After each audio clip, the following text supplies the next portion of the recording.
Hello and welcome to the Extra Player Podcast. This is episode 7. We have a lot to talk about today. We're going to go over the Xbox and Microsoft layoffs. We're going to talk about Sony killing off physical and shutting down the PS3 and Vita stores. And we're going to talk about my Steam machine impressions and what we've been playing. I am joined today by Matt Ghosty. What's going on, man? What's up, everybody? I was gonna say excited to talk about stuff, but not really. So, looking forward to the show regardless. Yeah, it's kind of a dire show with lots of bad topics. And Jay plays games. What's going on, Jay? Hey guys, lovely to be on the pod with two of my closest online friends. I would say I'm excited as well, but like Matt, I'm scared. I'm Yeah. scared about the future of gaming, but we'll get into that. It's going to be tough, especially from the Western front. But at least when we start talking about what we've been playing, that'll be a good conversation. So Mhm. let's start with the Xbox Microsoft layoffs. So on July 1st, Microsoft laid off approximately 4,800 employees company wide. Roughly 3,200 of those cuts were within the Microsoft gaming division. So they were doing this and they're going to reduce management layers. So apparently their layers of management for like tiers of needing to escalate things were like 10 to 15 layers. So things couldn't get done. They want to bring that down to 3 to 5 layers. So there's just not as much hierarchy and there's not as much little stuff going into all the management aspects of approving things. So things can actually push forward. When it comes to the studios, Compulsion Games and Double Fine Productions will return to management and transition to independent studios with their IP, catalog, and all their work for their next games done. So they get to keep everything. Ninja Theory and Undead Labs have entered terms to join new ownership with funding to complete and grow Senua and State of Decay 3. In France, Arcane has entered legally required consultation in the Works Council to determine next steps. They have better labor laws for employees, so they have to probably figure out all the things if they need to shut down, if they need to lay off. They have good protections there. Days after this initial announcement, they announced that id Software, Bethesda Game Studios, and ZeniMax Online, makers of Elder Scrolls Online, were also hit with layoffs too. No direct numbers are known about those as they're all over the place because it seems like reporting has been kind of crazy around all this stuff. But it seems like id Software has been, put to a skeleton crew, which is crazy because they just released Doom the Dark Ages DLC Revelations. And I just played that, and it was honestly some of the best Doom content ever. So it's pretty crazy. Matt or Jay, which one of you wants to start off by talking about this very, very unfortunate news? Uh, I'll let Matt go first, man. I have a lot to say, but I'll let Matt go first. And excuse me for just running around just then. There was a wasp. That's yeah. Oh, dude, I've had Okay. so many wasps in my apartment. Same. Wasp.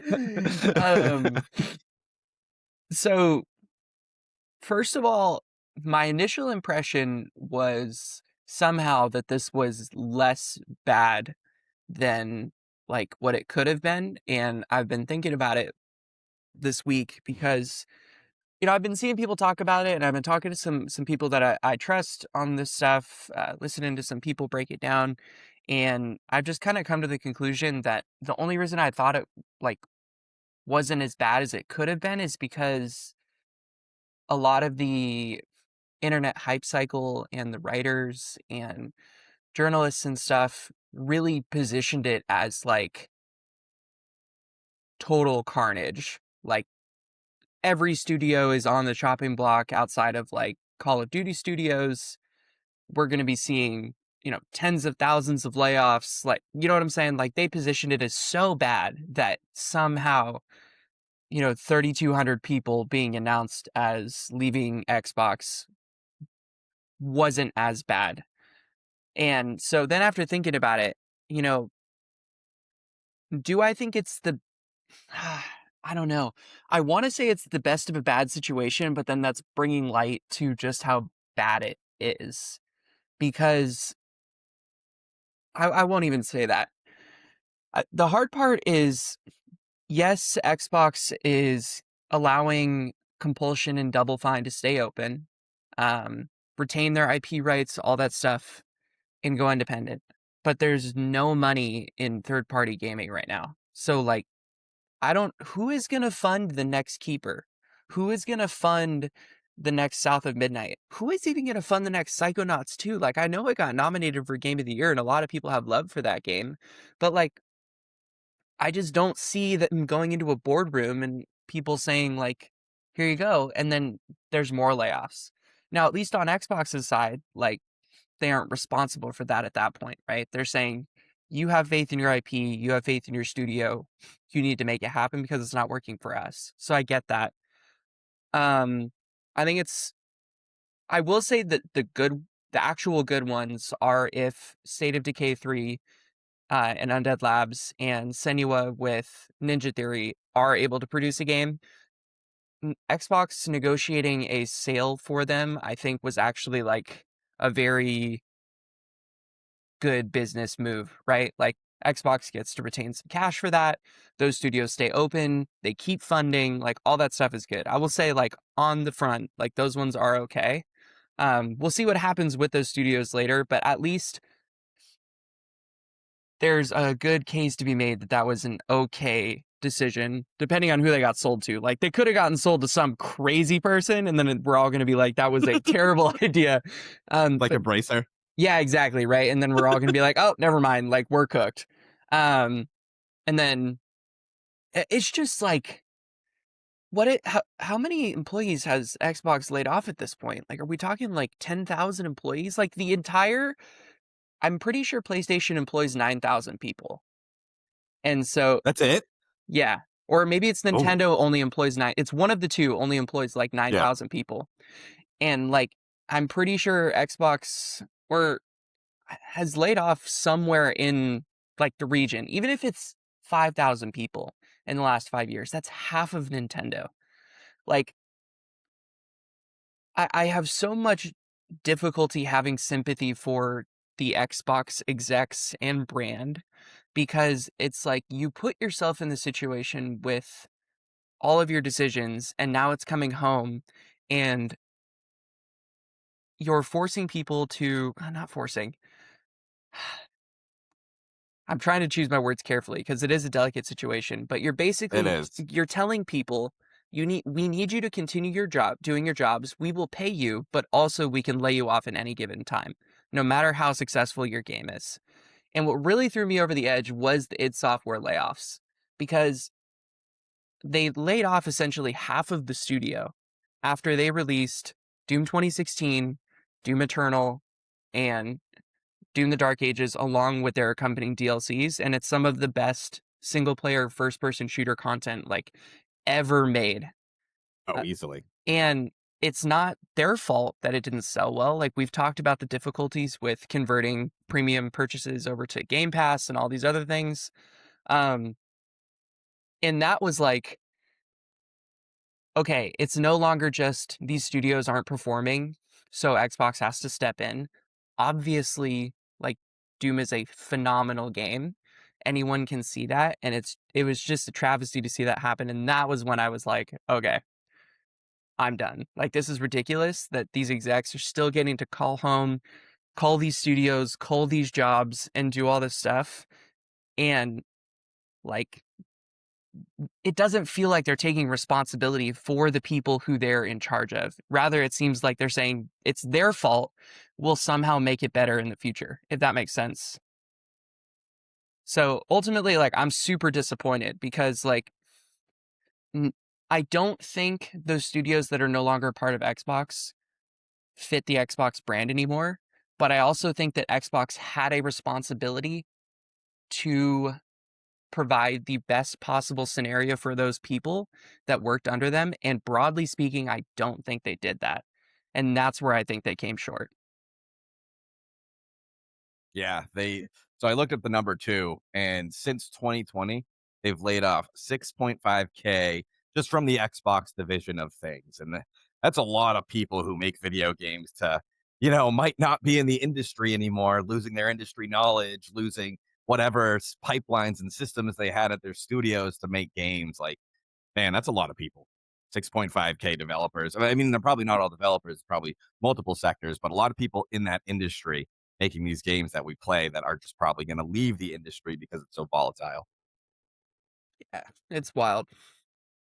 Yeah. Jay, what do you got to say on these? So, Matt, you covered a lot of what I would say. Again, I just echo your kind of worry, and I have a lot of questions behind how, even not just Xbox, but when we talk about the gaming industry in general, I just don't understand how it got to this point and how they've got people that are literally paid to analyze the market to see what the customers want, what's going to sell well, and a lot of the companies, the only one I think that seems to have be hitting the nail on the head is like Nintendo in terms of big time publishers and a console maker. But Xbox and PlayStation continue to make, quite frankly, baffling decisions from a business standpoint, as well as not valuing their customer base enough or their staff Mhm, actually, to build up any kind of goodwill. So when they do make the kind of mistakes that they continue to make, the backlash is huge and their reputation just keeps guttering, guttering, guttering. And it's like, a lot of people with the whole PlayStation thing, we'll get onto that, are obviously not planning to buy a PlayStation 6 anymore. But on Xbox, it's like Xbox is is in an even worse position because what do Mhm. they have? And they've confused people, like we discussed on the last episode, Matt, to do with this exclusivity. Are they exclusive? Are they not exclusive? Xbox whole business model, and to think it's funded by one of the most successful tech businesses in the world, is like, how do you mess it up so bad? This should have been like a little extension of Microsoft that could grow into its own thing, and it never actually seems to have become its own thing. It's always riding on the coattails of Microsoft in terms of where it gets its funding. I don't know if like how profitable Xbox has been for Microsoft in the, like, when you consider Entirety of their life, everything. so Yeah, like what have they actually been doing? Because it seems like even you mentioned, Matt, those companies that were under the Xbox Game Studios brand, Compulsion Games, Double Fine, Undead Labs, Ninja Theory, they brilliant, talented studios, but their sales were never that impressive. So you know that they only got the funding that they got because Microsoft has that backing. And yeah. just like you, Matt, I really worry about their ability to stand alone. If the two that have been bought out haven't been bought out by people that know what they're doing, they're going to flop easily. And the other ones that have become independent, I worry even more about them because they're going to have way less funding than they ever got and way less support than they had before, and now the stakes are even higher, and it Yep. seems very more than likely. I think Double Fine has been around for a really long time and probably has a lot of fan goodwill from the success of Psychonauts and stuff, but even those are really cult classics at best. Psychonauts 2 is a brilliant game, but I'd still call it underrated. The first Psychonauts game was always a cult classic and always underrated, but they might be able to get a decent amount of crowdfunding. But Compulsion Games, South of Midnight, didn't do that well, and it got a lot of hate around its launch because it's like almost as if the Xbox brand was like a double-edged sword for that game. Because the expectations that the audience had, it didn't seem to meet. I really enjoyed the game, and know a lot of people did, but I don't think it sold that well. no. I You was know gonna what I ask, mean? did you enjoy the game? Did it feel like it was Yeah, well made and, like, labor of yeah. love from the yeah. I thought it was really good, but I don't think that its sales echoed that, and I don't think it has the fan base that there's going to be people there to support the next Compulsion Games game Well, without the push from the Xbox brand and being on Game Pass and all that.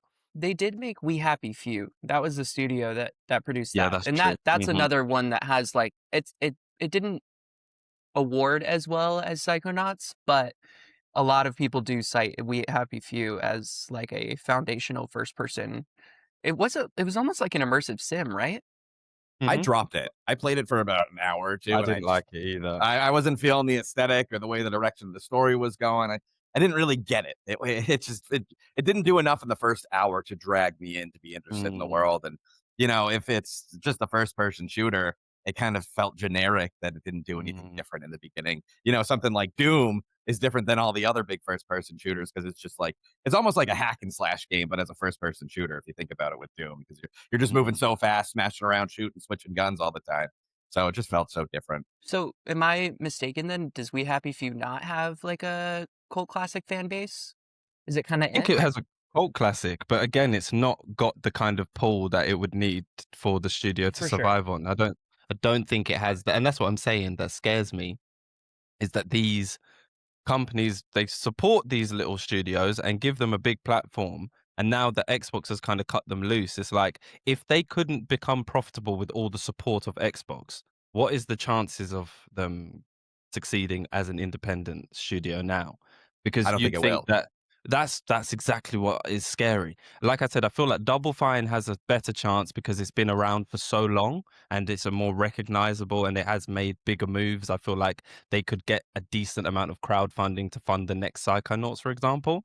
But if Compulsion Games announces a South of Midnight 2 or a completely new IP or a return to We Happy Few, it's going to be difficult to find anybody to really fund that, even if they were to turn to the fans. I'm sure there are people that would put money down, but is it going to be enough? And will the sales then be able to make this? They'd have to make some really groundbreaking stuff. I Yeah. feel like the competition is so fierce now. So I do worry. I don't know. Again, I feel like you guys have both said Xbox has really let these studios down, and Xbox has really let their fans down. Xbox has really let their employees down. And it also feels like the big CEOs that sit at the top of these things just get away with these things scot free, because their end of year bonus is still coming in just fine. Even if it is a bit less than it was before, these people make hundreds of thousands, if not millions, annually for fucking shit up, it feels like, honestly. You know what I mean? You know what I Well, was you know what it's go on. you know what I was reading the other day? So you know how you were Mm. talking about how, there's just it's such a big space and there's so much competition and these games from like Compulsion, they're so niche now. Do you know how many games were released on the Nintendo 64? Only like 385 games.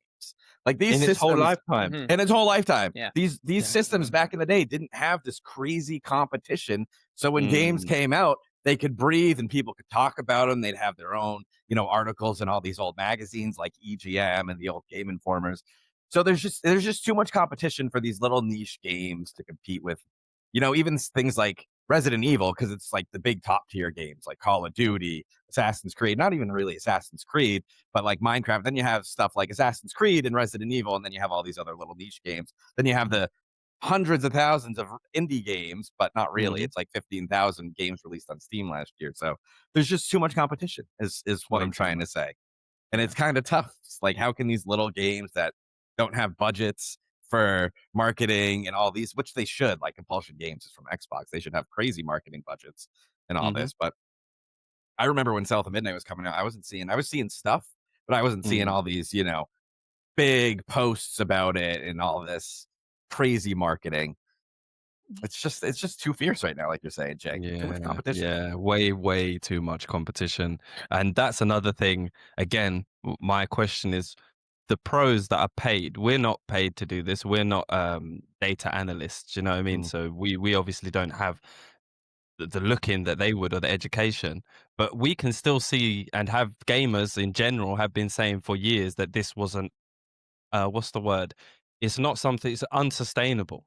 It Mhm. has been like looking like that since before 2020. And then you have to factor in the fact that after 2020 and the lockdown, these companies reinvested so much money trying to chase the heights of lockdown without seeming to take into consideration that everybody was back to work by 2022. Do Well, you get what I'm saying? Yeah. Because I remember there was a big boom into the gaming industry. Like that was probably a peak for the whole. Like I don't think it had ever seen numbers that high. I remember AC Valhalla being like the best-selling Assassin's Creed game just because of its launch window in Dude, that time. Animal Crossing during the pandemic with the Switch was insane. These all these things, and then they kind of said, "Oh, this is really good. Now we've got this huge audience. Let's just make more." And it's like, but did you not think to tone it down now that people can't keep up with the demand? People were at home and they could play it, but now, yeah. unfortunately, like, jeez, I sound like such a shill. I hate this. Unfortunately, they kind of had to. Like, Mm. during the pandemic, they were essentially offered 0% interest rates on as much cash as they wanted. And, like, if Oh, you're a okay. yeah, if you're a Yeah. business owner, you'd be stupid to, like, not take a 0% interest rate on infinite money. And so they were just Okay. like, "Okay, we don't care what's gonna happen." And see, like you and I, Jay, right? If we were the owners, Mm. we would be like, 0% interest rate, free cash, but also, like, what am I gonna do with it? Like, how am I gonna use it? What is the future projection? But these companies don't think like that, right? You don't get to a $3 trillion valuation unless you go, free money? I want all of it. And so then they just take it, and then they're like, we're gonna buy everything. and then Yeah. we'll figure out what comes next. And Yeah. that's why I'm like, I sympathize with the people that say compulsion and Double Fine and even Ninja Theory and Undead Labs too, because in all fairness, State of Decay 3 has taken a like century to come out. And same thing with Blade. Like these games have been in development for a long time. But I sympathize with the people that say these people are not making games that we want and they're taking too long to come out. Those things are true. But the part that's sticking to me is Xbox has a duty to solve those problems. And on top of that, if they don't want to solve those problems, they're the ones that bought the studio. Like they know what games those companies make, what those developers want to make. So you either hired them and said, "Okay, we like the games that you make. Go make more of those." In which case they did. And then Xbox failed because they didn't make those games popular, right? Like they didn't push them to more people. They didn't get people invested in them. And in my opinion, it's still Xbox's fault. They're at the top. If they didn't want that, they should have been the ones to step in and say, no, no, no, we want you to make something else. And then on the other hand, if uh, if it's true that like I said, if Xbox bought them wanting them to make something else and they didn't step in and do it, it's still Xbox's fault because it's like that the crazy ex-girlfriend who was like, "Why didn't you read my mind and like clean the dishes like I wanted?" And it's like, "Well, you didn't tell me." And it's like, yeah, that in business, like you need to have these clear lines of communication. And that's why I keep coming back to like, okay, yes, we can, do all this finger pointing and all this stuff about like, oh, it's Phil Spencer's fault. It was this person's fault. And like, but I'm saying like as a whole, the Xbox brand has failed the people underneath them if they continue to lay them off. Right? If we look at Nintendo, they just gave their entire company a 10% raise. The entire company, 9,000 people, they gave them a 10% raise. Japan has better capitalism than us. But They have the capitalism that's but that's the what I'm US saying. capitalism is just so profit chasing, and the capitalism in Japan is just so much better because they integrate the government with it. They have such good laws. I feel like Japan is just such an outlier when it Do comes we to all the just video move game to industry. Japan? No, they Like don't like us. they do it right there. They really know how to do it and how to manage and organize and keep their staff happy. But I get what you're saying, Yeah, it's 100%. just like it's so frustrating because yes, like I understand that the structures underneath might not have been perfect and Yeah. but like if you run a company, you are responsible for making the people underneath you for maximizing them. They are not Hmm. responsible for maximizing the people above them. Like No. they work for you. It's not the other way around. And so True. like it's just so frustrating when stuff like this happens, especially like again, I'm going to keep coming back to it because it just pisses me off so much. The people at id Software when it comes to what's their engine called? Um Id Tech, id I Tech. think. Apparently, I know they came out with a statement yesterday that's saying like, "Oh, we have a lot of institutional knowledge and a lot of people know how the whole thing works." But apparently they just like gutted the entire engine team. Mhm. And Mm.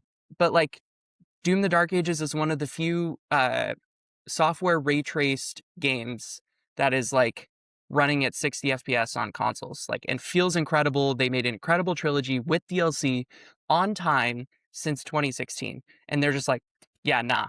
Like it's not going to cut it for Hmm. us.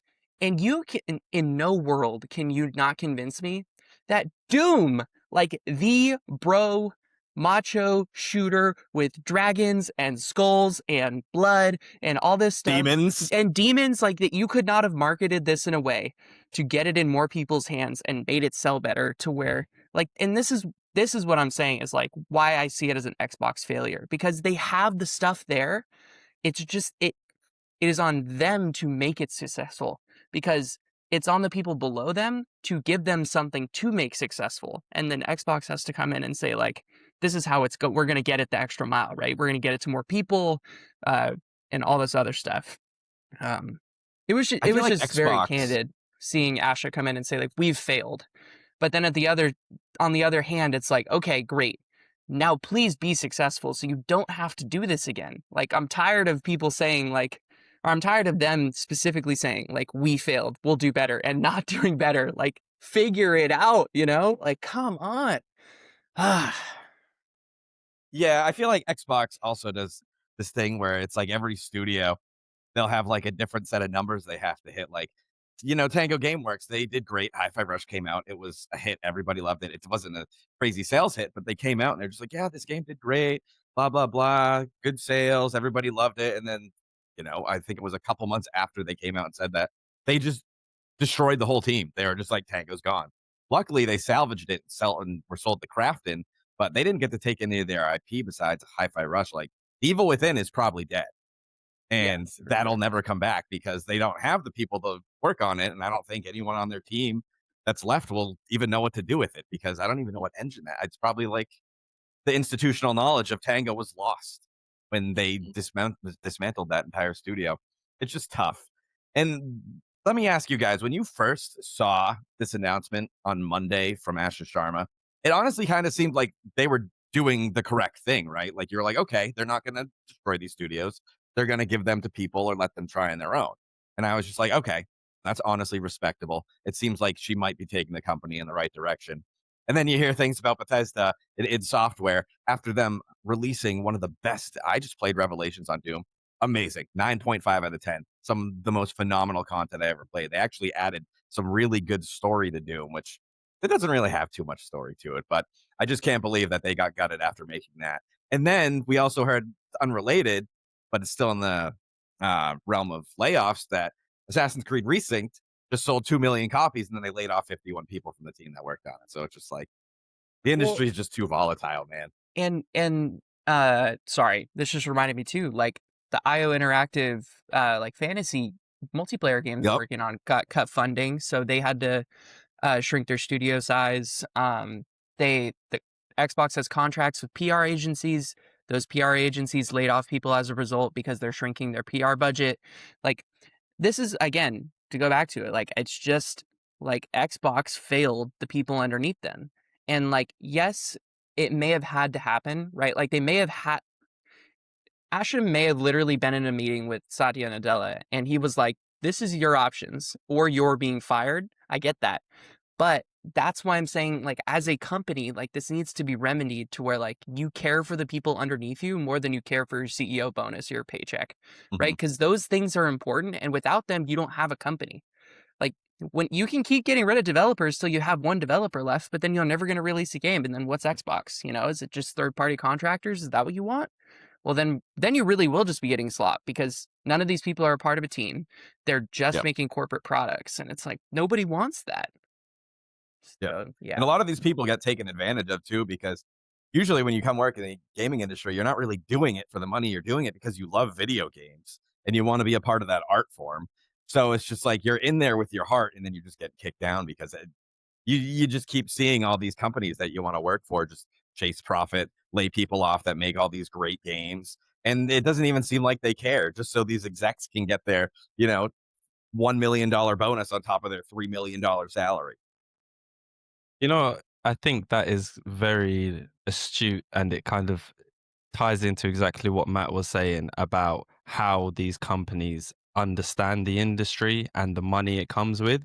A lot of the people calling the shots aren't passionate gamers that care about video Mhm. games in general. They are business people there to make money. And I'm glad, Matt, you didn't sound like a shill. You just sound very knowledgeable and you've actually educated me there because that helped me to understand why they make the decisions they do. They don't care like we do. They're there to make money. And I think it's starting to show in all the wrong ways now because a lot of the passionate people have probably been pushed out and are on the lower rungs. And the more cutthroat, go get 'em, business minded people are the people that are going to be making those big decisions. But when you turn around and say, oh, that 0% interest thing where they can just take the money rather than to sit there as somebody that cares about the business and cares about the reputation and cares about the production of these games and their products in general. People are to just sit there and bought everything they could whilst they could to continue to make as much money as possible, probably knowing full well that this isn't sustainable, but that doesn't matter because we need this money and we need it now. And we're just going to do everything we can. Because, like we said, at the end of the day, when you look at the payouts of the people making the decisions, I don't think their bank accounts are being hit hard by mistakes that they Mhm. make. They always make it so that the people beneath them are the ones that pay, rather than to cut their wages, and they probably make more than they could ever need anyway, to hundreds of thousands to millions a year. Rather than to cut their wages, which could probably fund several wages of somebody that's on the ground floor developing, they cut thousands and hundreds of staff rather than to cut their own thingy. And it's not like that money is going back directly into the business. Some of it might be, but a lot of it is paying those execs. Those execs make more money than is sensible to make, but that's unfortunately that's capitalism. That's the world we live in, and it's getting to a point. Well, it's just now getting to a point where it's becoming like almost disrespectfully clear, like playing Cyberpunk and seeing like the dystopian corpo kind of Mhm. thing. A lot of people, and I've been watching a lot of like videos on Cyberpunk Mhm. because my head's just in there. A lot of people are saying this isn't even sci-fi anymore. This is Mm-mm. scarily realistic. Like, Mm-mm. yeah, do you know what I It mean? really is, man. Like, it might not be that way in 2077, although I wouldn't be surprised because that's like 50 years from now. But by like 2100 or 2021, 22, whatever, the world very possibly could be in there because these corporations are just gaining more and more like footholds in power, and obviously there is like influences in the government without getting too political, but they have huge pull and no accountability or consequences. Yeah. And right now it's like, oh, it's just jobs, but jobs are equivalent to people's lives, their livelihood. And so when you can just cut somebody's livelihood off, like 5,000 of your employees, yeah, I wouldn't want to work in the gaming industry either because it happens far too frequently. And that's another thing. This is probably why they want to push AI so much because then they don't have to worry about keeping people to employ or keeping people's interest. They can just pump out all the as much bullshit as they want. There's another thing I'll just drop here quickly. Have you guys heard about the dead internet theory? Yep. Yes. Yes. All right. So I was watching a video. It was like the first time I'd heard of it. I was watching a video on it yesterday. I didn't even watch all of it, but that really scared me because right now there's more AI on the internet than there are human people. Dude, everyone who's rage baiting us on Twitter is probably AI, you know? This is the Like it's scary thing. So it's like, what is even the market that people are what is going on? Because a lot of the interactions that are going on is like machine on machine, and it's like the people running these companies that also have almost a machine like AI like mentality where it's all about profits and exponentially with no goal or kind of end point, just how much money can we make? Let's make it. and you gotta think about the people who are left there too. After the layoffs, it's probably not a good environment. Like, Well, they still it's have probably they sad. still will probably get laid off. We like, That's um what I mean. It's more of a ticking time bomb now because they see Mhm, all their coworkers get laid off. It's just a mhm, matter of time for them, well, and it's probably mhm, gonna happen at some point. we still have the mhm, 1,600 to come this year. Like, they Mhm. only laid off okay, so that number did include the studios that are no longer a part of Xbox, like, as technical layoffs, but, like, Yeah. so really it was about 1,200, somewhere in that ballpark if we take the rough estimate of the studio sizes. But regardless, they did say that it is at 3,200 total, so if those studios are already gone, um, there's roughly 1,600 more employees throughout some time this year that will all be laid off, whether that's from Bethesda or even the COD studios or other studios under Blizzard, whatever it might be. Like, we will be seeing more. Like, all those people, there's a good chance that all of id Software could be gone. There's a Yeah. like, if they wanted to, like, it's what, 80 people left or something like that. Like, Something ridiculous. They got rid of like 130 to 180 people. yeah, like, there's not that many people left, so it'd be really easy to come in and say, like, you guys really aren't making all that much. See ya. Did you see the post that they put out yesterday saying, we still have the same amount of people that we made Doom 2016 with and all mhm. that? And it's just like, how true can this be? Is this more of, like crowd control and getting a control of the narrative, or is this actually truth? I mean, Because, it's probably true. Like, I don't think they're lying. Um, yeah, Mm. because then, like, they could probably be sued if they are yeah, lying. yeah, But the question is, like, how, like, the people there, what do they know and what can they make, right? That the studio size might be the same as the one that made 2016? Is the team makeup the same? Is the people that worked on 2016 still there? Like, uh, you know what I'm saying? Like, are the idea people the same? Like, all that kind of stuff plays into it. So the studio size might be the same, but you might have like an art department that's 30% the size, or you might Yeah. have a QA team that's 25% the size. Even if like your gameplay team is intact, and it just Yeah. stretches the studio thinner. Especially if like going forward, if you were planning on having a bigger studio, right? If you're in management, like middle management, right? And you're like, cool, my team size is 15. And then the next day you come into work and it's 5. 7 or 5. Like, you're like, What? Like, This what Yeah. is happening? productivity cut in Yeah. half. What am Yep, I? yep, And like, yes, you might be able to get back to the productivity of the 15, but there is an upper limit of that too. Like at some point it's like, okay, we literally can't do more. And you have to spend the time getting back up to that productivity level, Yeah. right? How like Yep. so say your homie is like he's the weapon modeler, right? And he's super good at weapon modeling, fantastic artist, super talented, but for the next game you need him to work on enemy models and he's like, dude, I can't draw hands and claws for shit, but I can draw swords and like I can do all this other stuff. And it's like, okay, but we need you to draw claws and swords now. And he's like, well, Yeah. now I got to spend all this time doing that. Just as a very stupid The surface level development time gets example. longer. Yeah, yep, exactly. You're just like yep. hamstringing and throwing them in the red to try and figure out like what comes next, basically. And you're just giving yourself more justification to throw down the axe later. What sucks about Yeah, it a lot is they since 2016 they have put out 3 games in 9 years. So that's like a new game every 3 years. That's a good pipeline. They should have been yep. happy with that release date, and it's of Mhm, quality games too. Like the mhm, mhm. animations, the everything about the Doom series since they started making it was great. And now you got rid of all those people, like you guys were saying, and the institutional knowledge is gone. So now instead of a game taking 3 years, it's going to take 5 years because they have to teach these people how to build it up to where they had it before. And now in between that time, you might lose some fans. People might forget about Doom, and then it comes back, and then some people might not care anymore because it's been too long. Hmm. So I'm sitting here thinking like, man, I think that Doom trilogy might have been some of the last Doom we get for a long time. They said they're still working on it, but how long is this going to take now that they've been gutted? Yeah. Will it Yeah. just get cancelled? Yeah. That's a yeah. Oh, And they've been around for Well, like what, 30, 40 years? they're Forever. older than us.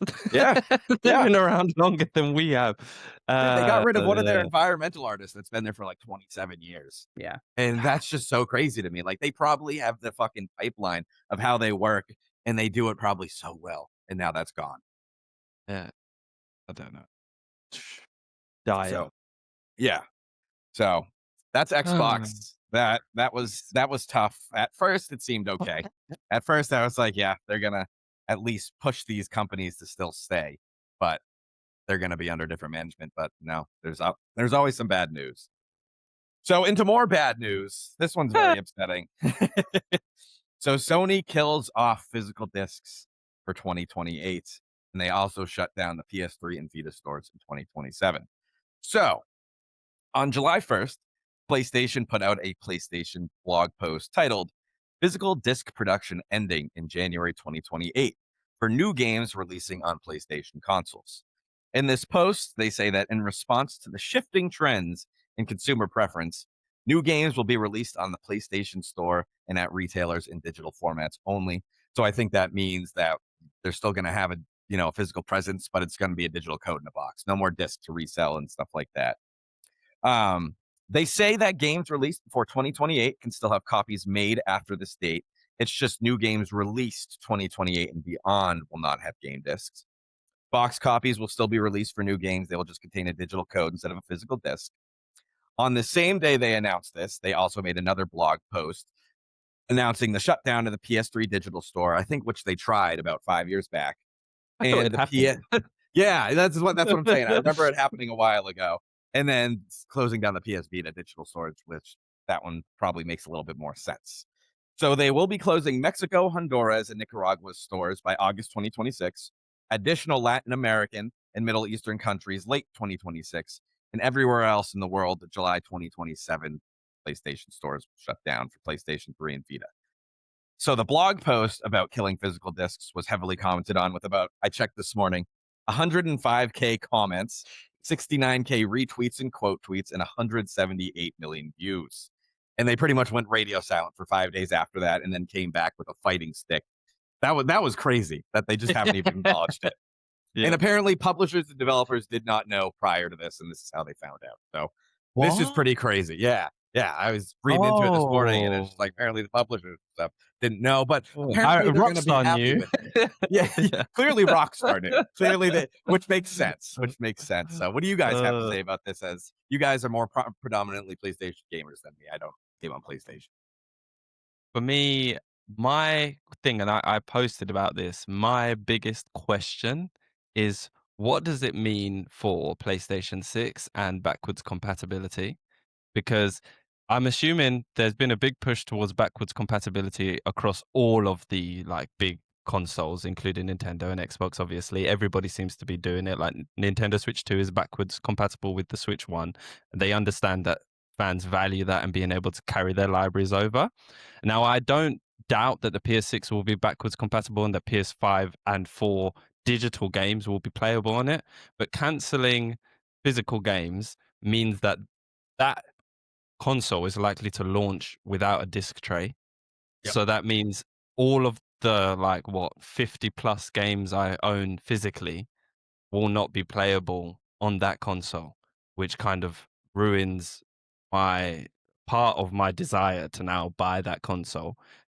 I'm wondering if they will then add like an accessory like they did with the Pro, was it? I think they So will, a but I disc think this will tray be the last accessory. gen it has it. You know, I reckon so, but then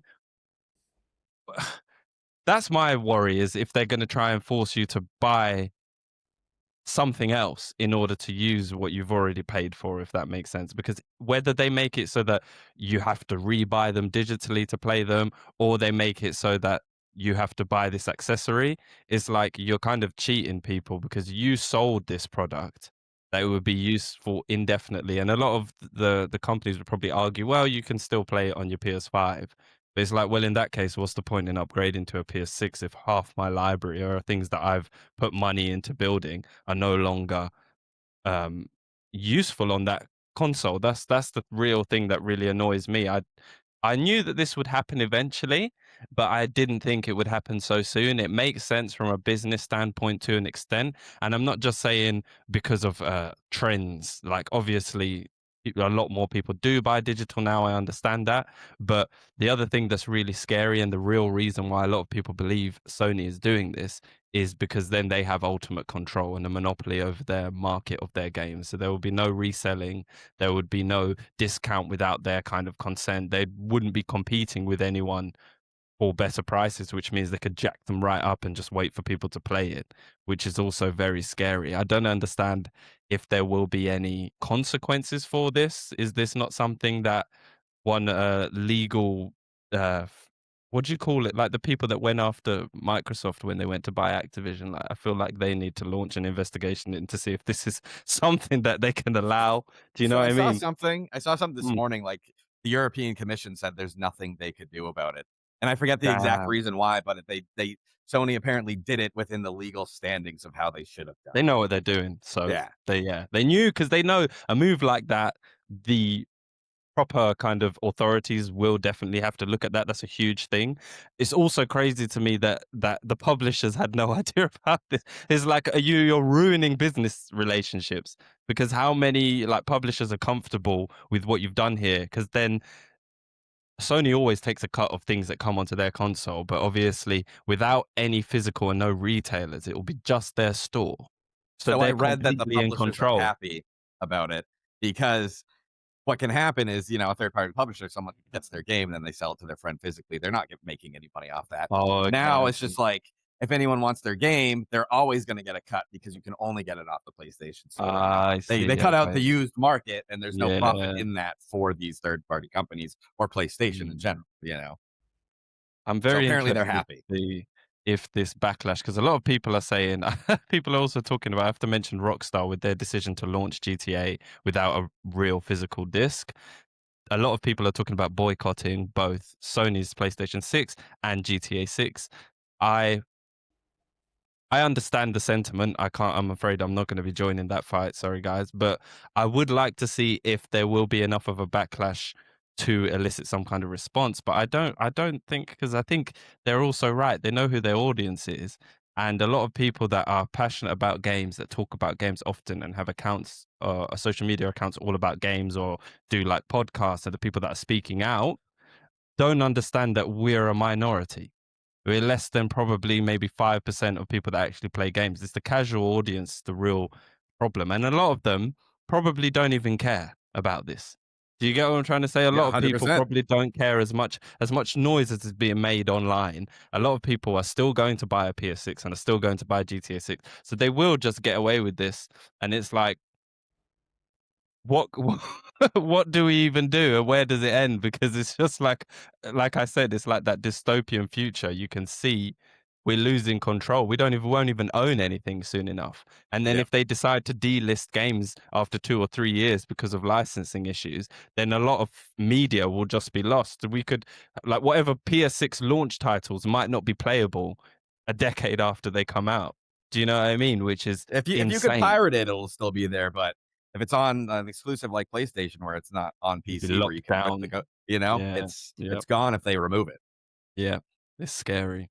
But that's kind of my 2 cents. Is just I just wanna know, what are their plans for physical games, that, or like existing physical libraries, and also what is the long-term kind of plan for this? Because it's just scary and sad.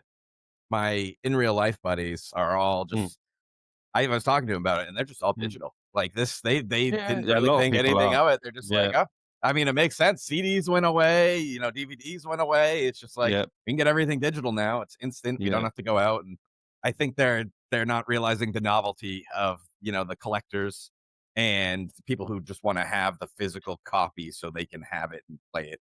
And even sometimes physical copies, you need internet connection. You have to download it. Look at Switch key cards. It's just like that's still physical, but really, is it? It's just a Pointless. cartridge with an unlock key in it, essentially, to Yeah, download it. pointless. Yeah. What about you, Maddie? What do you got to say about this? I know you have strong opinions. All right, I need you guys to listen real closely. You listening? Okay, Everybody? I'm listening. Fuck you, Sony. Fuck you. All right? I bought your fuck ass PlayStation Pro because for the simple reason that I wanted a fucking disc. And you're taking that shit away from me? Fuck you. All right? Mhm.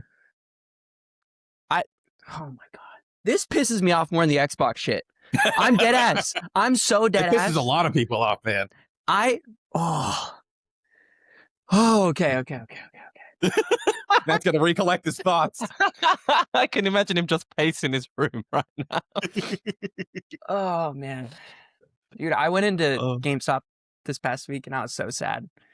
Like genuinely. Like just looking at Were the they wall. talking about it? Did they know? No, Like I the didn't They were talk to packing the shit up, Hume. They were too busy packing, bro. I almost talked to the cashier about it, and then I'm like, actually, that feels kind of disrespectful because there's a good chance that That's his like, whole You're gonna job. lose your yeah, job. right, exactly. Um, Fuck. this has a bigger impact on the industry than possibly all of the Xbox layoffs combined, in my opinion. Um, I guess I'll talk about Jay's points first and see if that lead me to some other thoughts. But um, first of all, the it's been so disheartening to see how much control consumer pressure has lost. Like it's just not there. Like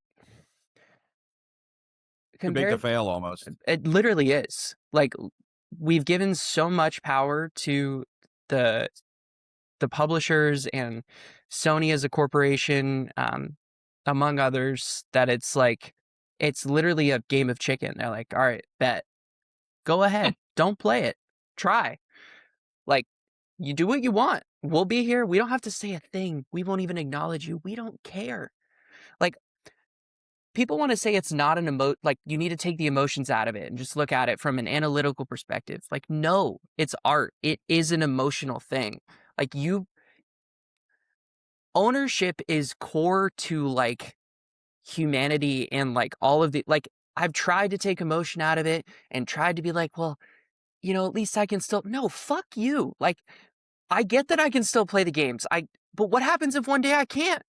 Like Jay, like, you know what I'm saying? Like if you don't put your foot down and talk about this, like there will come a day where they come for you too. And if you don't stand there, at some point it's just going to be you. You're just going to be Jon Snow against the army riding towards you on the horses because everybody else already fucking left. And like, All the COD gamers.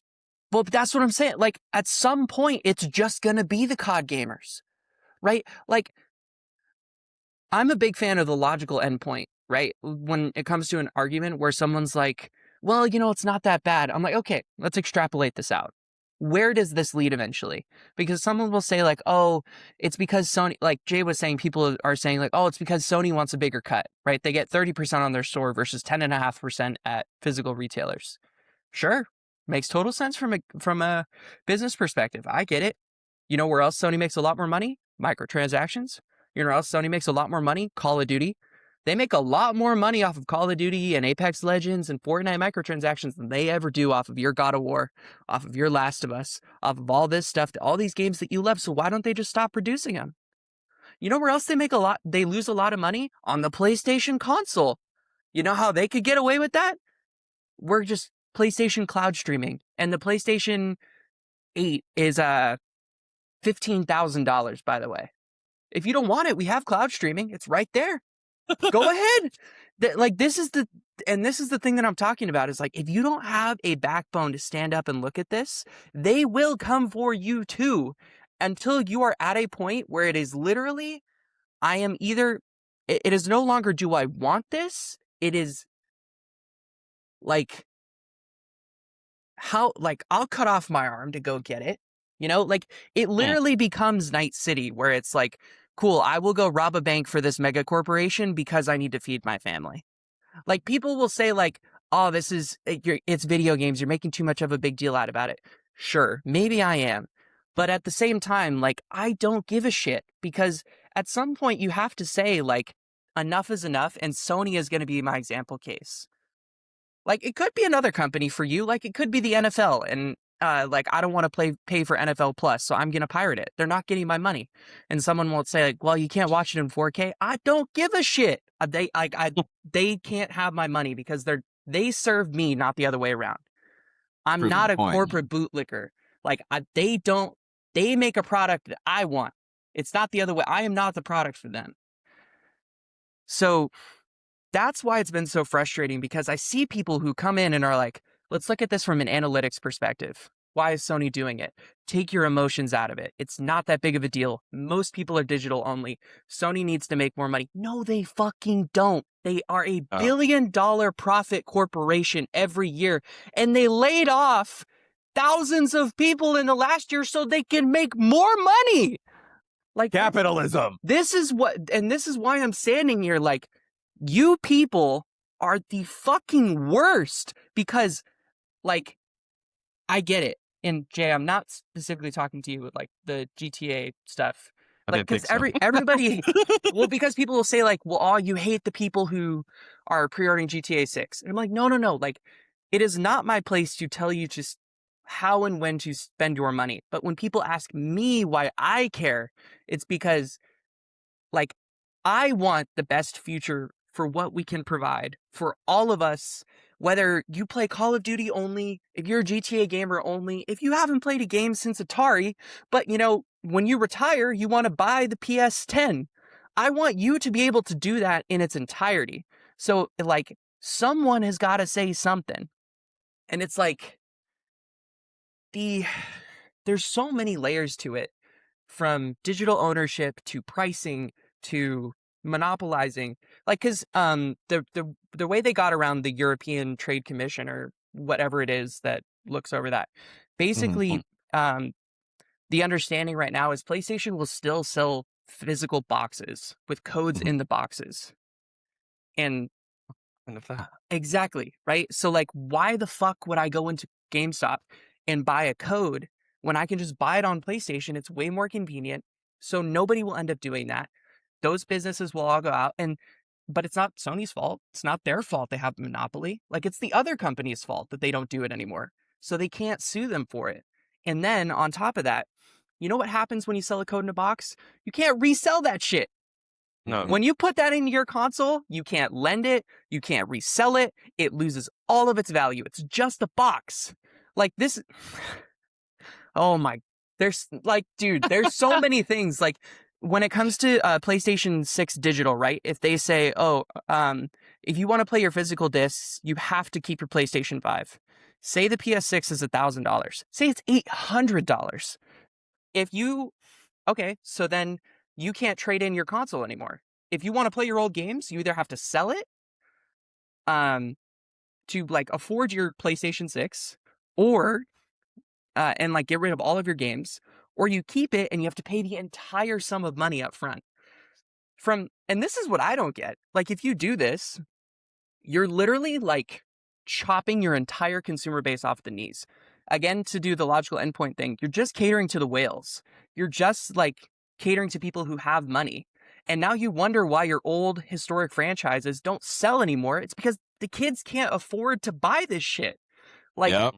like you can't afford to get into gaming when all of your games go on significantly less sales. They can't borrow games from friends. You don't support couch co-op. Like you make them pay for online services that they can't afford or their parents can't afford. The consoles are getting more expensive, so you have to trade in your old one. But like I said, you might not want to trade it in because you just built up your whole physical library. And Sony goes like, well, actually, you need a digital library. Fuck you. You know what I'm saying? Like, you should not have this kind of control over how and when I want to spend my money on your product. And that's the problem. It's like, and when it comes to like the developers, I know the publishers are happy about it because they get a bigger cut, like Fume said. Mhm, But from the developer's perspective, they lose that tangible piece of the thing that they created, number one. mhm. And number two, they're just losing out on so much opportunity to reach people. Like when you talk to Yep. artists and people that make games, they just want more people to play their games.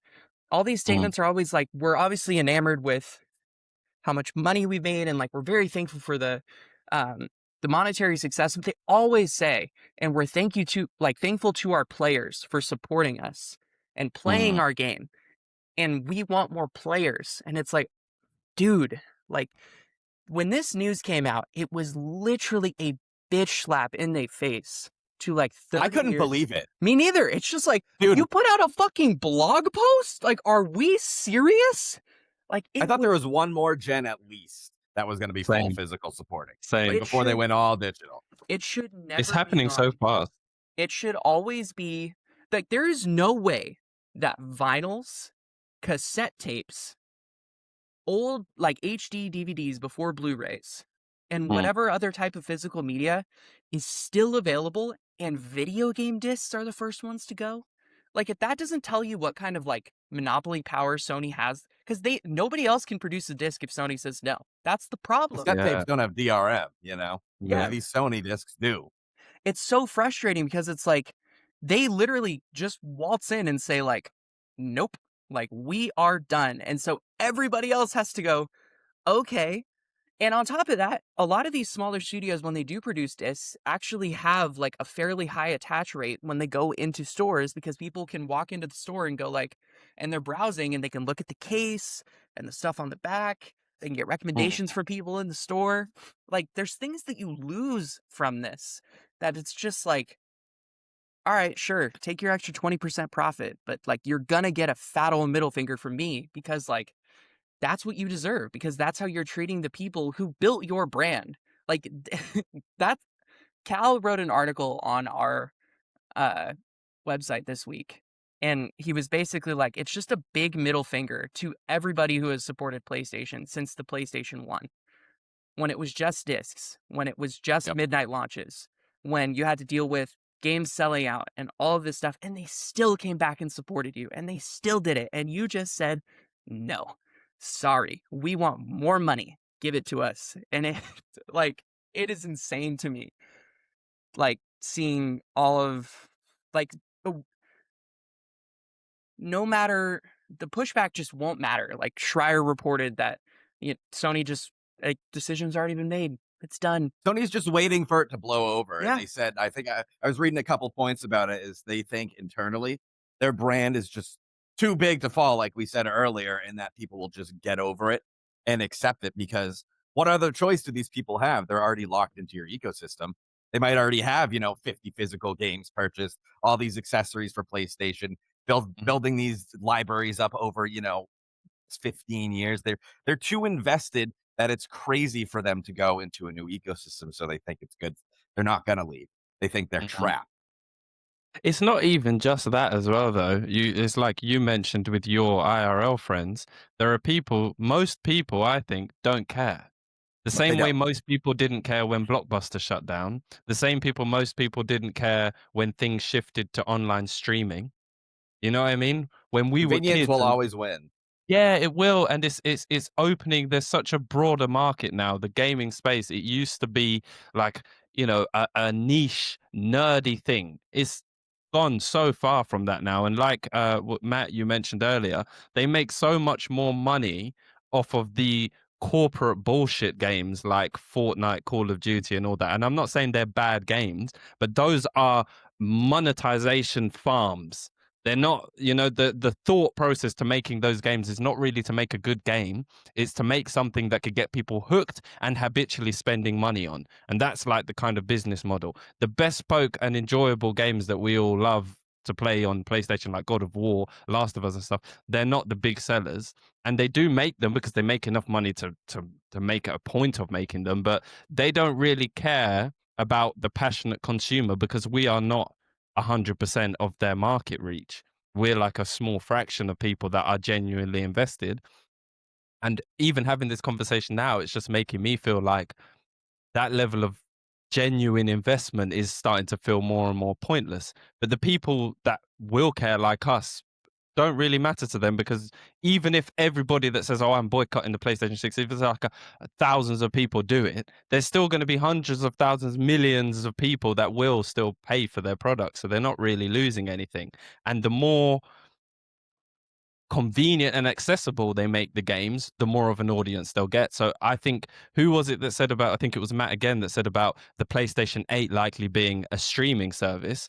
That's far from a joke. That's I was really fully serious. Yeah. serious. Yeah, I know. That's a really serious like that is probably where it'll go. They go digital only, then it's a web server that you can just cut into. And like you said, if they do make something that's physical, a console that you can plug in, it will be priced ridiculously and made probably like to custom to order bullshit for people that are stinking rich and can afford to pay thousands of pounds for this sort of indoor setup because they don't really care about selling that to people that don't want to pay lots. They'll say we've got our streaming service and fuck you, people will use it. That's people are going to sign up for it because unfortunately the world is taking this sort of dystopian shift and most people were born into an era where everything was online and convenient anyway. So why wouldn't Yep. they go Yep. down that road? The government even support this kind of nonsense with like how they want to start policing people's online identities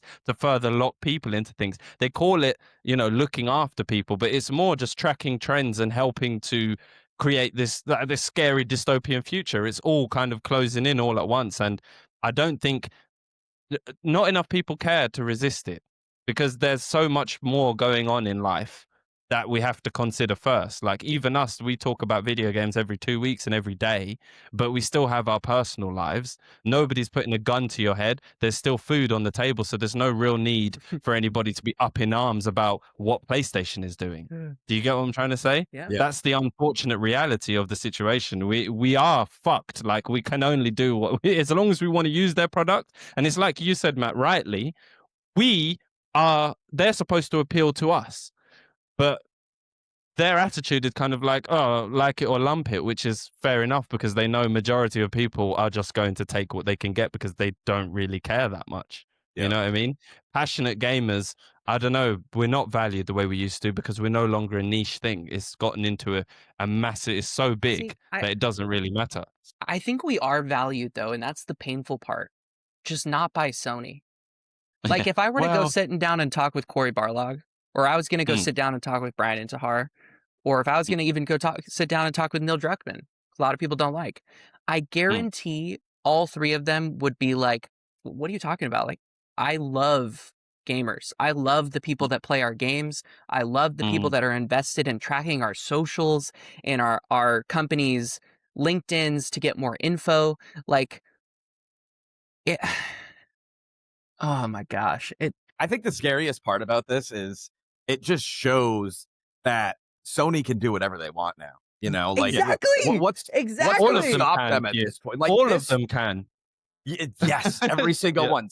yeah, Steam, Valve, yeah, Microsoft, yeah. Xbox, any platform Nintendo. holder that Nintendo, any platform Mhm, holder that has control over your library, mhm, they can do mhm, whatever you want. You mhm, fucking when you sign in and you sign up and you click those terms and conditions and you agree, that's all of mm. it right there, man. Yep, Like you're yep, done.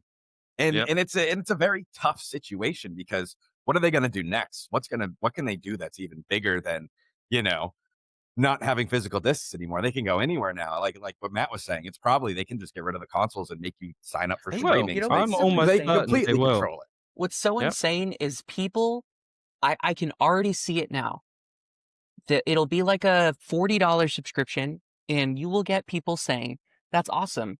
I didn't wanna have this big bulky console in my house, Mm, and, downloading games was super annoying, and, uh, when I can't afford it for a month, I'll just cancel my subscription and come back when it's ready." Mhm, Like, when Jay brought up Blockbuster, that just reminded me of, like, people saying, "Man, Netflix is too expensive. Like, if only we had an alternative for Netflix." Dumbass, you gave that shit up. It's right there. It's just you see so many people who say it doesn't affect me, so why should I care? Because the people who are defending it or the people who are going after them care about you, motherfucker. Like they actually do. You just gotta mhm, you gotta let them that's why you should support it and stand together because, they're not standing out there in the streets, lining the streets saying, "Fuck you, digital players. Like, we don't want any digital mhm, games." They're fine with that. mhm, Plenty of us own mhm, digital games. It's mhm, just you're better standing together now with millions of people than trying to be mhm, the one dude standing outside of PlayStation headquarters saying, "I don't want this," because they're sure as mhm. hell not gonna they're gonna throw you out on the street. But if there's a Yeah. million people lining the streets or the digital streets, the internet streets, a million people boycotting the console, or 5 million people, or 10 million people boycotting the console, or GTA 6, or digital purchases, or whatever, it still doesn't affect you. You can still buy your digital purchases, but it sure as hell is going to be beneficial for you long term. You know what I'm saying? And Mhm, the thing was, I guess the last point I want to touch on, because I've seen this too, is a lot of people say, well, what about PC? mhm, Why is PC not included in this conversation? Why is Valve not included in this conversation? Um, fair enough. I get at a surface level how it looks similar. Number mhm, one, Valve is just a storefront. It's essentially GameStop, but on your computer. Like, there is plenty of other places to get video games on a computer, both legal and illegal, that is not Valve. It's just there. It's so mhm, easy that there are publishers putting games on PC where they literally don't even have to check to see if you own the game. Like that that is how open this thing is. Valve has zero control over where games get published on PC. The only control they have is people like to play games that are available on Steam, right? We saw it mhm, with Alan Wake and stuff. mhm. Um, and most people, because it's been 20 years for you since disk drives and Yeah, discs were 2005, 2006 is when Steam really took off, and yeah. they were starting to give, like, codes and boxes back then rather than now. Well, the thing is So too, Valve still allows you to do that. Like if a publisher yep, wanted to put codes in boxes, Valve would say, "Okay, go ahead." Like it's no big deal. collector's editions and, like, limited run games and things Mhm. do that for PC games. Yeah, and it's uh yes, Valve could exert some pressure. They have zero monopoly on PC. Mm, Yes, they have a big presence, but if a publisher mm, really wanted to get around it, there are ways to do it. And it's okay, so those things are always still available. It would be the equivalent of Sony saying, "Okay, we are going to stop disc production, but you know what we'll do is 6 months after release, we'll do a special pre-order, and you can secure your disc, and you can still have it. It's just going to come after mm, launch." Things like that happen on PC all the time. it's just frustrating watching people try and use these, like, logical or illogical jumps in reasoning to try and defend what Sony is doing, and it's like, you don't have to defend the corporation, they do not care about you, you know? So, quick point. I remember when Steam came up for the first time because my dad's been a PC gamer since I've been around. And, he was always doing discs before Steam was big. And Steam came, and my brother and my dad were not happy that they had to use the Steam storefront because they still wanted to have their physical discs and stuff. And they were just like, what is the point of this? Why are you adding this extra layer when I could just pop the game in my, PC and just click the executable and run it rather than having to pop it in, download it, put it through Steam, and then run it through Steam? People weren't happy about that either, and I think maybe Sony might be looking at that too. People got over that, but it wasn't as big as an impact because PlayStation's been doing physical discs for 30 years now. PC gaming has been around forever, and physical media was killed pretty quick. And it's not So it's it's not just on the like, people will say, like, "Ah, like, Sony's looking at Valve." They just don't make PCs with disk drives anymore. Like, yeah, that's the other thing, they don't like, at all. it's a whole, like, cascade of effects of, like, Adobe is not sold on a disk anymore. All these other sites, you just download them. So, like, yes, it Yep, goes like, and Valve is one of them, sure. But, like, go ahead and go walk into Best Buy and try and buy a PC with a disk drive. They'll laugh at you. yeah, And so it's like, yeah. okay, so as a PC publisher, why would you try and do that? Like, it's just Yeah. smarter to do this other stuff. Um, the whole thing, dude, this shit just It's pisses just me off so unfortunate. much. It's Yeah, it just sucks that this is being taken away from people, and they're giving nothing in return nothing. to make digital seem a little bit better. Like not a way to maybe you could sell your digital games back to Sony for a little bit extra money, Yeah. or you Why get would they do reward that? point. Yeah, or you get Yeah. reward Yep. points to go through your next purchase to make it a little bit cheaper. Or does Mhm. PlayStation offer like family sharing and things? Is that a feature that they offer? I You can think you do can pay console for it. sharing. Yeah. Yeah, Because if I you because I know switch. back on Xbox you could do it. Like I was able to share my entire library with one of my buddies because we were in the same Mhm. family. Mm. But I didn't know PlayStation also offered I something don't like think it's family sharing. What you can do is you can make somebody else the primary account on your PlayStation. yes. You make yourself the primary account on theirs, and then you can share games like that.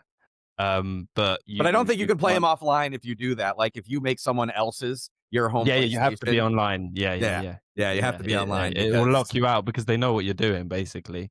And then obviously if you live together like me and my girlfriend, she can play any game that's downloaded on my thing. But if I wanted to game share with somebody else, then I wouldn't be able to game share with my girlfriend in the same house because it wouldn't work because You can I only just do it don't with my 2 understand. console would be consoles. someone else's. Yeah, as Okay. far as I've only done it once back on PS4 with my friend when I was at university, but now I just um share I it did with it in my college with girlfriend. my Xbox because video games are fucking expensive, Yep. especially the new Yep. ones. Yep. They're Yep. paying $70 now. I can't imagine having to go up to my mom and be like, when I Oh was my a kid, gosh. being like, "Can I get this $70 game?" When I was buying Game Boy Advance games for $30, Yeah. and that was still an No, ass. no. I remember when video games were 30 and then it went up to 40 and then it went up to And then 50 quid. 50 for a little And then bit. Yeah. every time I'm there having to say to my parents are "What? What is this thing?" Like, what the what, like, because my dad was into games when, was like, when I was before I was born kind of thing. Yeah. And my dad was like, "Oh my goodness, these are things," because he remembers PS2 came out. He was like, "Oh, the games are cheaper now because they were like 30 quid." And then when it comes to like the end of the PS3 era and everything's gone up to like 50 and even 55 quid sometimes, but I was like, "Oh my god, these prices are back to what they were on like the Super Nintendo and shit." You know what I mean? So it's just still get them, but I can't imagine that being able to ask for like £80 or something for like the new GTA when that You drops, guys like wanna know an My insane stat? what? what? You wanna know what percentage of people paid the $100 for GTA 6? Is it Oh, more than the $80 version? how many? A lot of It's people like did. 81%. Ah, I mean, I I'm would not be paying surprised. for that too. Oh, no, me I would be too. paying for I'm the not Like 100. surprised. I You know? probably will. When it comes to PC, I will Same. probably do that. But, like, it's pretty insane that, like, Rockstar essentially convinced people to purchase the $100 edition without saying, like, it's $100. Like, they kinda did. Yeah. And, again, it's just another a lot of people have said, like, it's it literally started, like, a week earlier when GTA or 2 weeks earlier, whatever, when GTA 6 pre-orders got announced, where people were like, "Ah, it's just Rockstar, like, they're just trying to avoid leaks and, all this Mhm. shit." And other people were like, "Then just make a disc later." And then Yep. they, "Hey, look what happened." For damn sure, like, we're gonna start seeing those 150 deluxe editions with, like, half the content in the game. Like, Mhm. it's no longer a slippery slope. The door is open. It's right there. Yep. Like, we're just Yep. walking through it, and, like, Mhm. people are like, "All right, whatever, it's fine." And it's like, like, For real? We serious?" It's just You crazy. know, wouldn't even say we're walking through it. I think this is another thing, like I said about the audience being so huge now. I think we walked through that door like 2 or 3 years ago. We just didn't realize until they shut it behind us. Yeah, that's Do true. you get what I'm trying to say? Yeah. They won and that's why PlayStation dropped it and doesn't even fucking acknowledge it, because why should they? We can see the data. We know what's happening here. People are already set and ready to accept this change. They knew there was going to be a loud bunch of people, but they don't. Our response doesn't really mean anything, especially because a lot of the same people crying are the same people that are going to go back and buy the games that they were pissed off about anyway. Yep. Like, they know what they've done. And like I said, I think the world is in such a state. Unfortunately, there are more important things that people can be up and are up in arms about than what Sony Yep. is doing with discs. Do you know what I mean? So it's like, nothing much will come of it. And this is unfortunately the future we're in. I just don't see it being able to continue the way it is. Like, there will be a big change. And I think there will be a shift more towards indie games at some point as the consoles continue to show the ugly side of their face, because what they're doing, even internally, is ridiculous. Can I But give my prediction? they're their own worst enemy. Yeah, of Yes, course. please. So people can clip it and call me out on it or whatever if someone wants to come back and visit this someday. I think the PS6 launch will be inordinately underwhelming for Sony, like inordinately, purely Like the because PS3s? yes, purely because, and it has nothing to do with competition, nothing to do with Mm. anything we're talking about here. I just think it's going to be so expensive that they're going to be forced to support the PS5 for so long that people will just continue, like the same way that you get people still playing on their PS4 going, "Why the hell would buy a PS5?" Like, Mhm. we're just gonna get more of those, and then on Mm. top of that, because they're gonna have to raise the price of PS5s as component prices continue to go up, you're gonna get Mhm. less and less young people buying them, to the point of where it's literally just catering to the whales. It's just people who can, like, afford it at the top end, and Mhm. we're gonna see that future where they have to come up with something, whether it's PSN Cloud or whatever, to Mm. avoid, like, or to get some sort of mass adoption for this stuff, because there's just no way that people are going to be walking into the store with their parents or their wives or their girlfriends or whoever else, or the other way around, their boyfriends or whatever Yep. it might be, and being like, let's drop $1,100 on a console. Get out of town! Like, are you insane? I just did. Well, we get No. it. All right, all right. Uh, but like the percentage of people that will be, like, at a retail point will be so, like, Yep. I think the PS6 will have a ton of interest. Like, people will be like, "Oh my gosh, you see the PS6 is coming out. This is crazy." Like, all that kind of stuff. But then, like, all the people who would normally be like lined up to get one or like all this stuff, they just won't, because they'll be like, "My PS5 is going to get supported for 6 years up until the Mm. PS7 is out." Basically, it's what it certainly Mhm. seems like, right? And Mhm. then at that point, like, the sales will just be like so underwhelming that, like, some other curtain is gonna have to drop, because Sony is just gonna be like, "Why, like, why did we put ourselves in this situation?" I don't know what it'll be, but I just, like, there's no way forward I see to where Sony is able to move consoles at the rate that they've moved the PS4, the PS5, the PS2, the PS1, because those were sold at significantly discounted rates, especially Mhm. deeper into their life cycles, that we just haven't seen with the PS5. So, like, Mm. just imagine, right? Because we've only sold 95 million PS5s. It's like, or 93 million. It's like just short of 100 million. Yep. Um, but imagine, because people are saying like, "Oh, it's going to push way above 100 million for GTA 6." Just imagine for a sec, you just bought the PS5 6 years after its launch for GTA 6, and then the Mm. PS7 or the PS6 gets announced in to be dropping holiday 2027 or Mm. even holiday 2028, but you just bought your PS5. There is no way in hell people are going to be going out and trading those in to pay an extra $300, $400 to go and buy, a PS6. It just doesn't make any sense. All these people that have waited all this time, they're just going to keep as delayed as they were. And then on top of that, more people are going to delay. They're going to say, like, I'll just stay on my PS5. Like, it's fine. Even though I've had one since launch, even though I've had one since 2022, whatever. And that's the thing that I think they're going to have to contend with. Somehow figure out, like, if we launch the PS6 with two like PS6 exclusives and we get the same 2 games per year exclusive cadence and we take a long time to start seeing this adoption rate, I just don't see like where the argument comes for people to get one. Yep. Yep. I think these next generation consoles are going to be a lot pricier than people are going to want them to be.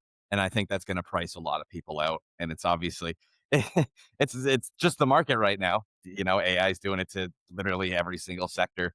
So I just couldn't imagine having to be someone to convince anyone that I can go spend just a drop of grand on a new console. Mhm. LOL. Yeah. Segue. Yep. I agree. Yep. Yep. Just the last thing that I would say about that is I think as bad as the PlayStation 6 could possibly do, the next Xbox is going to do far worse. Oh, Oh, for That's yeah. the sure. next Xbox is kind of thing. Xbox is kind of dead Xbox in my is eyes, is honestly. actually finished. Yeah. Like it's actually the end. And I think what they should have done was now, even though when they did the whole switch around, everybody was quite happy. Like Xbox might be coming back. Xbox should have stuck with what they were doing and just Gone nailed Sega that. route. As Yeah. in to do everything as an Xbox bullshit. They should I can't that believe that they're bringing is exclusives back. yeah, Enforced. it's a bad time. Everything they're doing is so stupid. Like PlayStation is making big ball moves. Do you get what I'm trying to say? They're just shaking their big bollocks everywhere and knocking everybody down because they know that they're leading this side of the market. And I And think they know what they're Xbox, doing too, they know Like exactly. But they've always known Xbox what is they're all over doing. the place. Xbox doesn't have a fucking clue, and that is like, why would I buy an Xbox? Because even though I know a lot of people are going to be pissed off by the price and stuff, I still think the PS6 will sell quite well because Me too. I think back to how the PS5 did, and they couldn't even keep up with the amount of people that wanted one, and I feel like that even just made more people buy it. I feel like people with money were just buying a PS5 because it was a cool thing to fucking have and probably played like one game on it in their life. I feel like that audience will always be there for PlayStation going forward. Mm. Xbox, I don't feel like ever had that level of pull. And Only with this the last 360, I think. generation was, and that's what I'm saying. Once they fucked that up, this was their last generation to prove themselves, and they effectively fucked it up even worse. So I Yep. think what will happen is everybody that would have possibly bought an Xbox will now buy a PlayStation, apart from the diehard Xbox fans that Yep. will quickly realize they're on a sinking ship. I don't think there's It's that many of just those people left though. Like I think most what I was one of those guys with Xbox, and I jumped diehard out Xbox fan. yeah, I was uh that because Mm, it was so big in the US, mhm, 360, and then I mhm. got the It was big Xbox in it was One, and pretty big in the UK as well, I'll be was honest. it? Okay. Yeah, Yeah, I everybody feel like had the a UK's 360 always when I was been a kid. I, PlayStation dominant in the UK, I feel like for most Mm. of I what think I've it is known about it. now.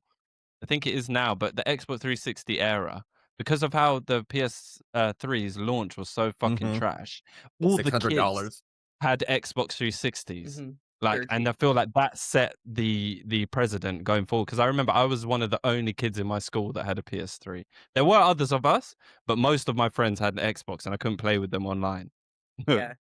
I mean, what I was saying is I feel like most not the hard I don't think the hardcore fans like you said, it's always been a minority, but I think most people even if they bought a Series X or a Series S have either bought a PlayStation 5 or they bought a PlayStation 4 during the Xbox One gen. I don't think Mhm. it's going to amount to that many extra sales. Like No. maybe on the order of sub 10 million units would be my guess. Mm. Because I Mhm. believe the Xbox Series has sold somewhere in the neighborhood of 40 million units.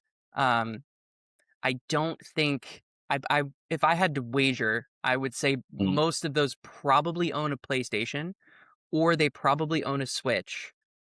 Um, or those units have already been sold and they own something else.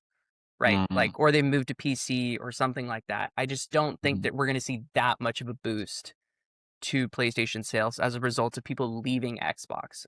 I just don't. I Mm. mean, I could be wrong, but the way I I see it, think like you're right. everybody talks about like, are you going to get it on PlayStation? It's not, are you going to buy it on Xbox? And it's like, I Mm, feel like PlayStation's just the default. yeah, If I talk to exactly. someone about video games, mhm, I just expect them to talk about the PlayStation because mhm. that's just the biggest console. Yeah. It's just how it is. Sony knows Okay. this. So speaking of consoles, I was very lucky enough to get the Steam machine right here. It's Mm. actually Shout out super Valve for duper sending it tiny. to him. So, Oh, it's shout so out Valve for small. sending me the Steam machine. Yeah. It's tiny, man. It honestly looks like a mini workstation, or if anything. Yeah, It's and you can take the front plate off and put on nice. custom ones. Okay, have you So got any yet? no, I have no custom Oh, front plates. I'm gonna wait fair. till there's custom ones made. I want to get one like the Akatsuki from Naruto Okay, for the black okay. background, red clouds. It'll match that. But Nice. what I will say about it is a capable machine.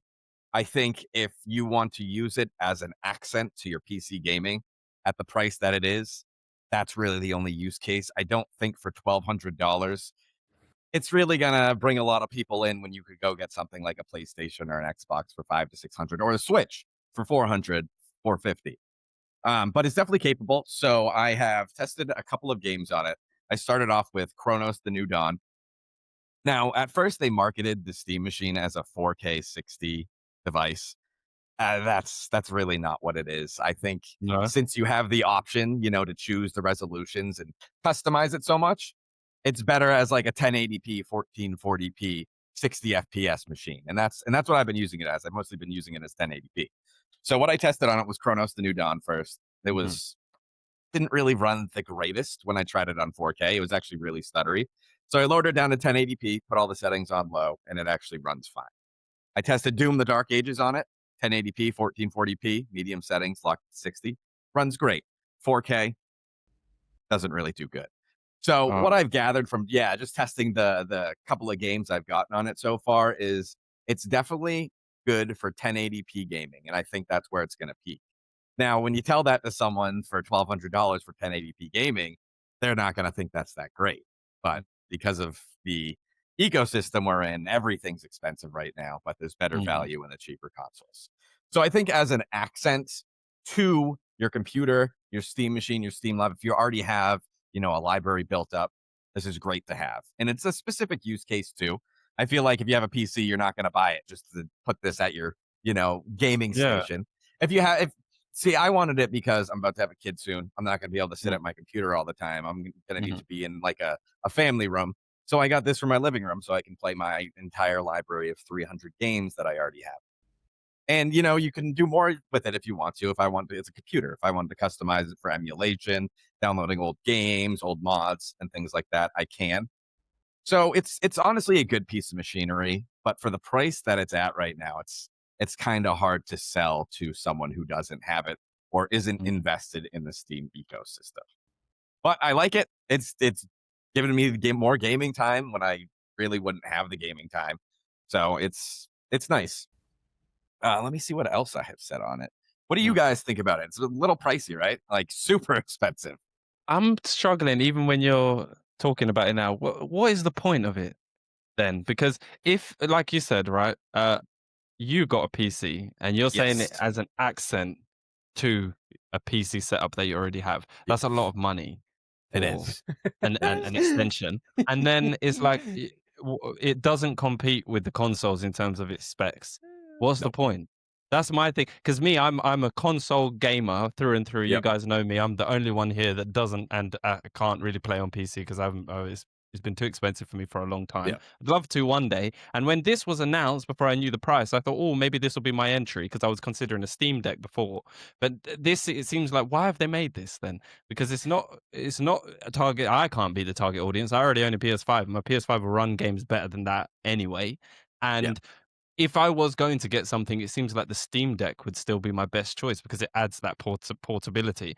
That Steam Yes. machine is not going to replace my PS5 No. even when you consider Steam deals making games a bit cheaper, 1,200 or what is that in English pounds? It's still over a Let me grand? read you all the Yeah, USD prices. So you can get the go on. Steam machine, Mm, 512 gigabyte, no controller for 1,050.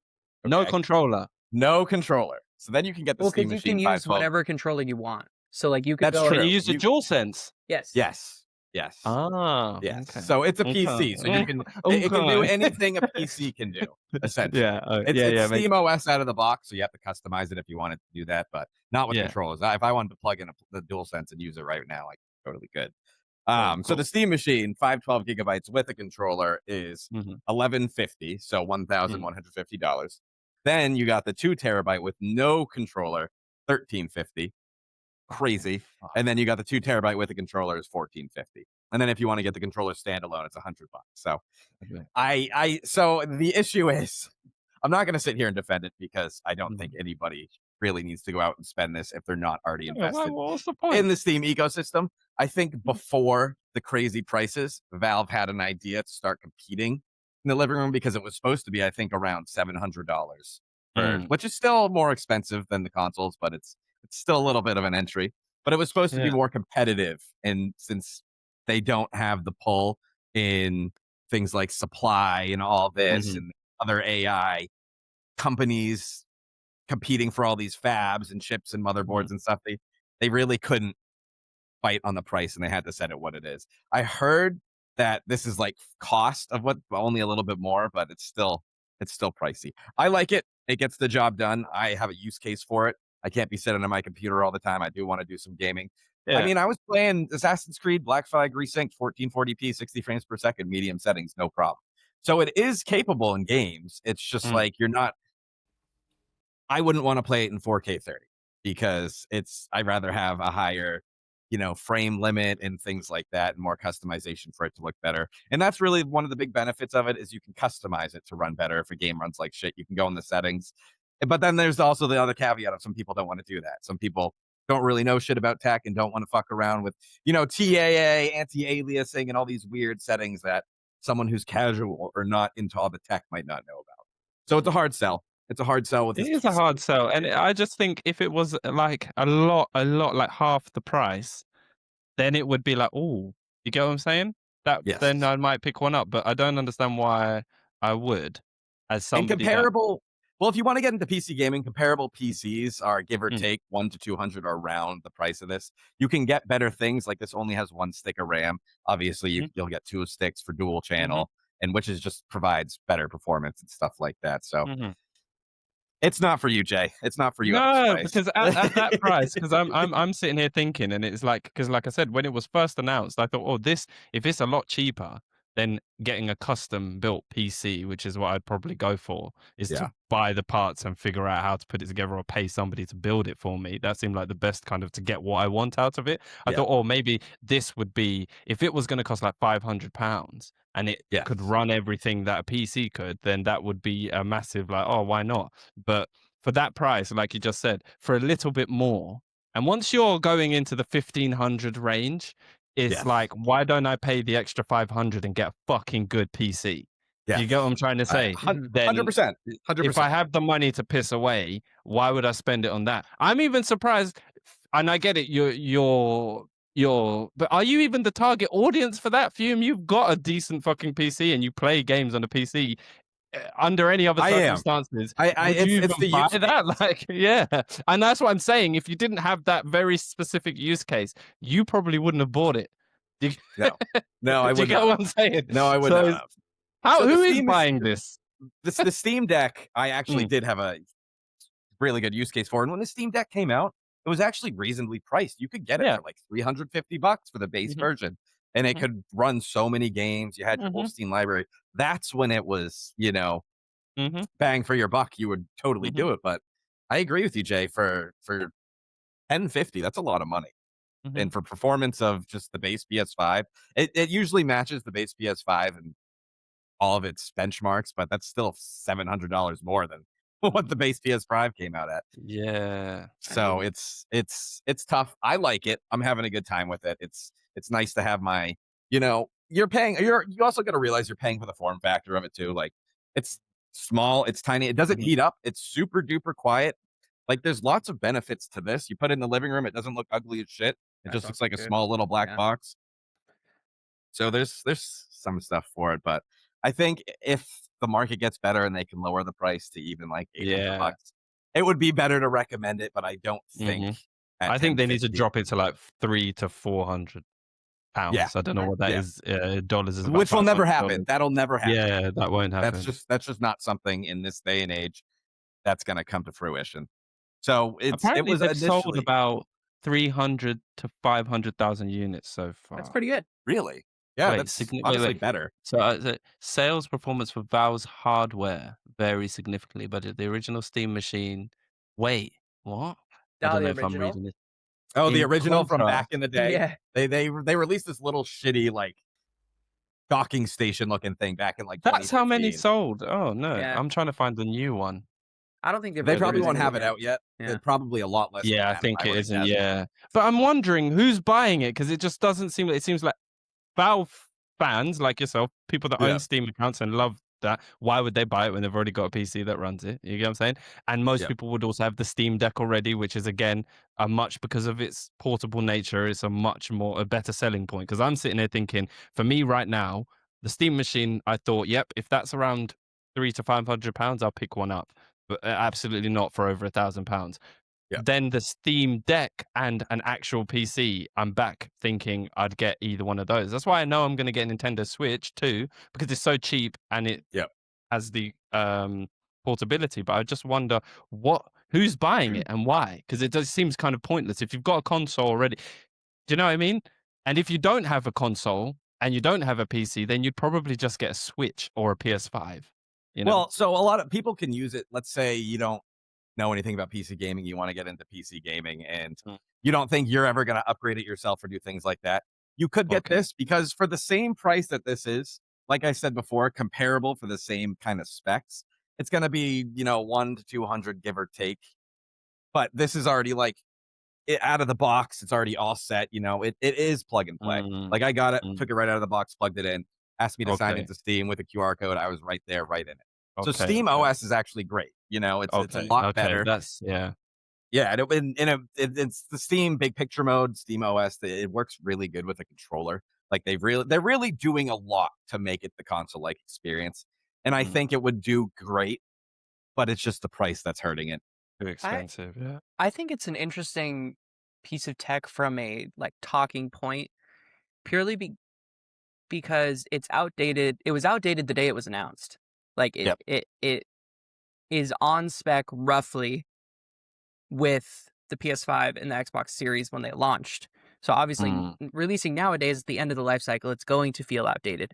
But Yep. mm, I think it's also really interesting because Valve has said we are not selling this product at a loss. We're selling it at a very small profit margin, Yep. like probably in the single digit percents is what I'm gathering from that. So this is a very good indicator that without uh, large supplier deals, Sony and Xbox are probably paying roughly somewhere in the ballpark of 750 to $1,000 USD Yep. to produce the Series and the PS5. Yep. Like, just to make the console, and because they're selling it at a loss. They always have, and I'm pretty sure they still are. Um, PlayStation's selling it at a profit now. they are? About 4 years ago, they announced that. Yeah. Okay, Yep. so then it's still probably roughly costing them somewhere between $5 and $650 to produce these days. Maybe a little bit more, like, just depending on markets and stuff. So that's really interesting, number one. And then I also think it's really interesting because uh, PlayStation is marketed as a 4K 60 machine. PlayStation does not hit 4K 60 natively, and like a lot of Mhm. PlayStation I gamers, feel like a lot of people's computers don't either. Like that's a they don't. hard spec to hit. Yeah, That's no, high. this is zero shade. Like, we're talking like 40 series, 50 series cards that you need to run that stuff. But you have a Mhm. lot of console gamers who say like, my $500 PS5 is running 4K 60, without realizing that a lot of the times these developers put in a lot of effort to lower settings, uh, visual fidelity, NPC density, like all these other things to get them to run better, and then also heavily leverage upscaling techniques. So I was Mhm. curious, Fume, if you ever do some more testing, like what, because I know it only runs FSR because it's on an AMD chip, Yeah. but Yep. I'm curious what like upscaling techniques work the best, and like because we could get a rough idea of like I know Digital Foundry will say it in a technical level, but I'm very curious, like roughly, is that in like a modern title like Assassin's Creed, would that be like all low settings, and then like FSR 3.0 is set to like balanced or ultra performance, or is it when you only turn down the shadow? You know what I'm saying? Like we can get a Yeah, general idea of like what these developers are having to do to get 30 to 60 FPS on a modern console yeah, without having to like rely on these companies to figure it out. And then on top of that, I also think it gives publishers and developers the ability to like basically build a game for the Steam machine, and then it should reasonably run okay on scale for a any other PC. PC, right? Like if you Yeah, they could advertise it as like Steam machine verified, and then great, it'll run on which my they just started doing. yeah, and it's like that stuff could be really positive too. Um, again to Jay's point, like this isn't it if this sells even half of what the Steam Deck is sold, which I think is roughly 5 million units lifetime, Valve will be like, this is a successful product. They're just Yeah. selling it as a way for people to stay with Valve. Like, because like we said, Valve is making, You don't need this to access Steam. You can yeah. access Steam on anything. And Valve Mhm. is making hardly any money. They're using it to promote Steam OS. They're using it, Okay. like it's this is not a product that they created to make more profit. They make all of their money off of Steam basically, Yep. and actually off of CS:GO, funnily enough. But yeah, Trading cards, yeah, everything. exactly. So I wouldn't even say that we could look at it as like, what is the argument for this product? It's just there. It's like it's like buying a collector's edition statue. Like there is a Yeah. use case for it, but like nobody's looking at this as like well, why did you buy the statues? Because I liked it. You know, like I like, you know, Mm. like I thought it would look nice. I'm a big fan of Assassin's Creed, so I bought, the collector's edition for it. It's roughly similar to that. I don't think Valve. Rich people sounds like. Yeah, basically, right? And it's like, cool, I want to expand my PC ecosystem into my living room in a plug and play way. I don't care about And that's what anything I else. needed it for. And it's like, Fair that's play. totally fine. I don't think, Fair play. is that worthy of criticism? Maybe. But I think in Valve's mind, there was never a time where they're like, this is going to be a retail product. We're going to sell 30 million units, 40 million units of this. They're just like, like people like to buy our stuff. Here you go. Here's another Steam, like, product that you guys can buy if you want. I I would also think love it's it just if. Sorry, you go. Go you on. go first, Jay.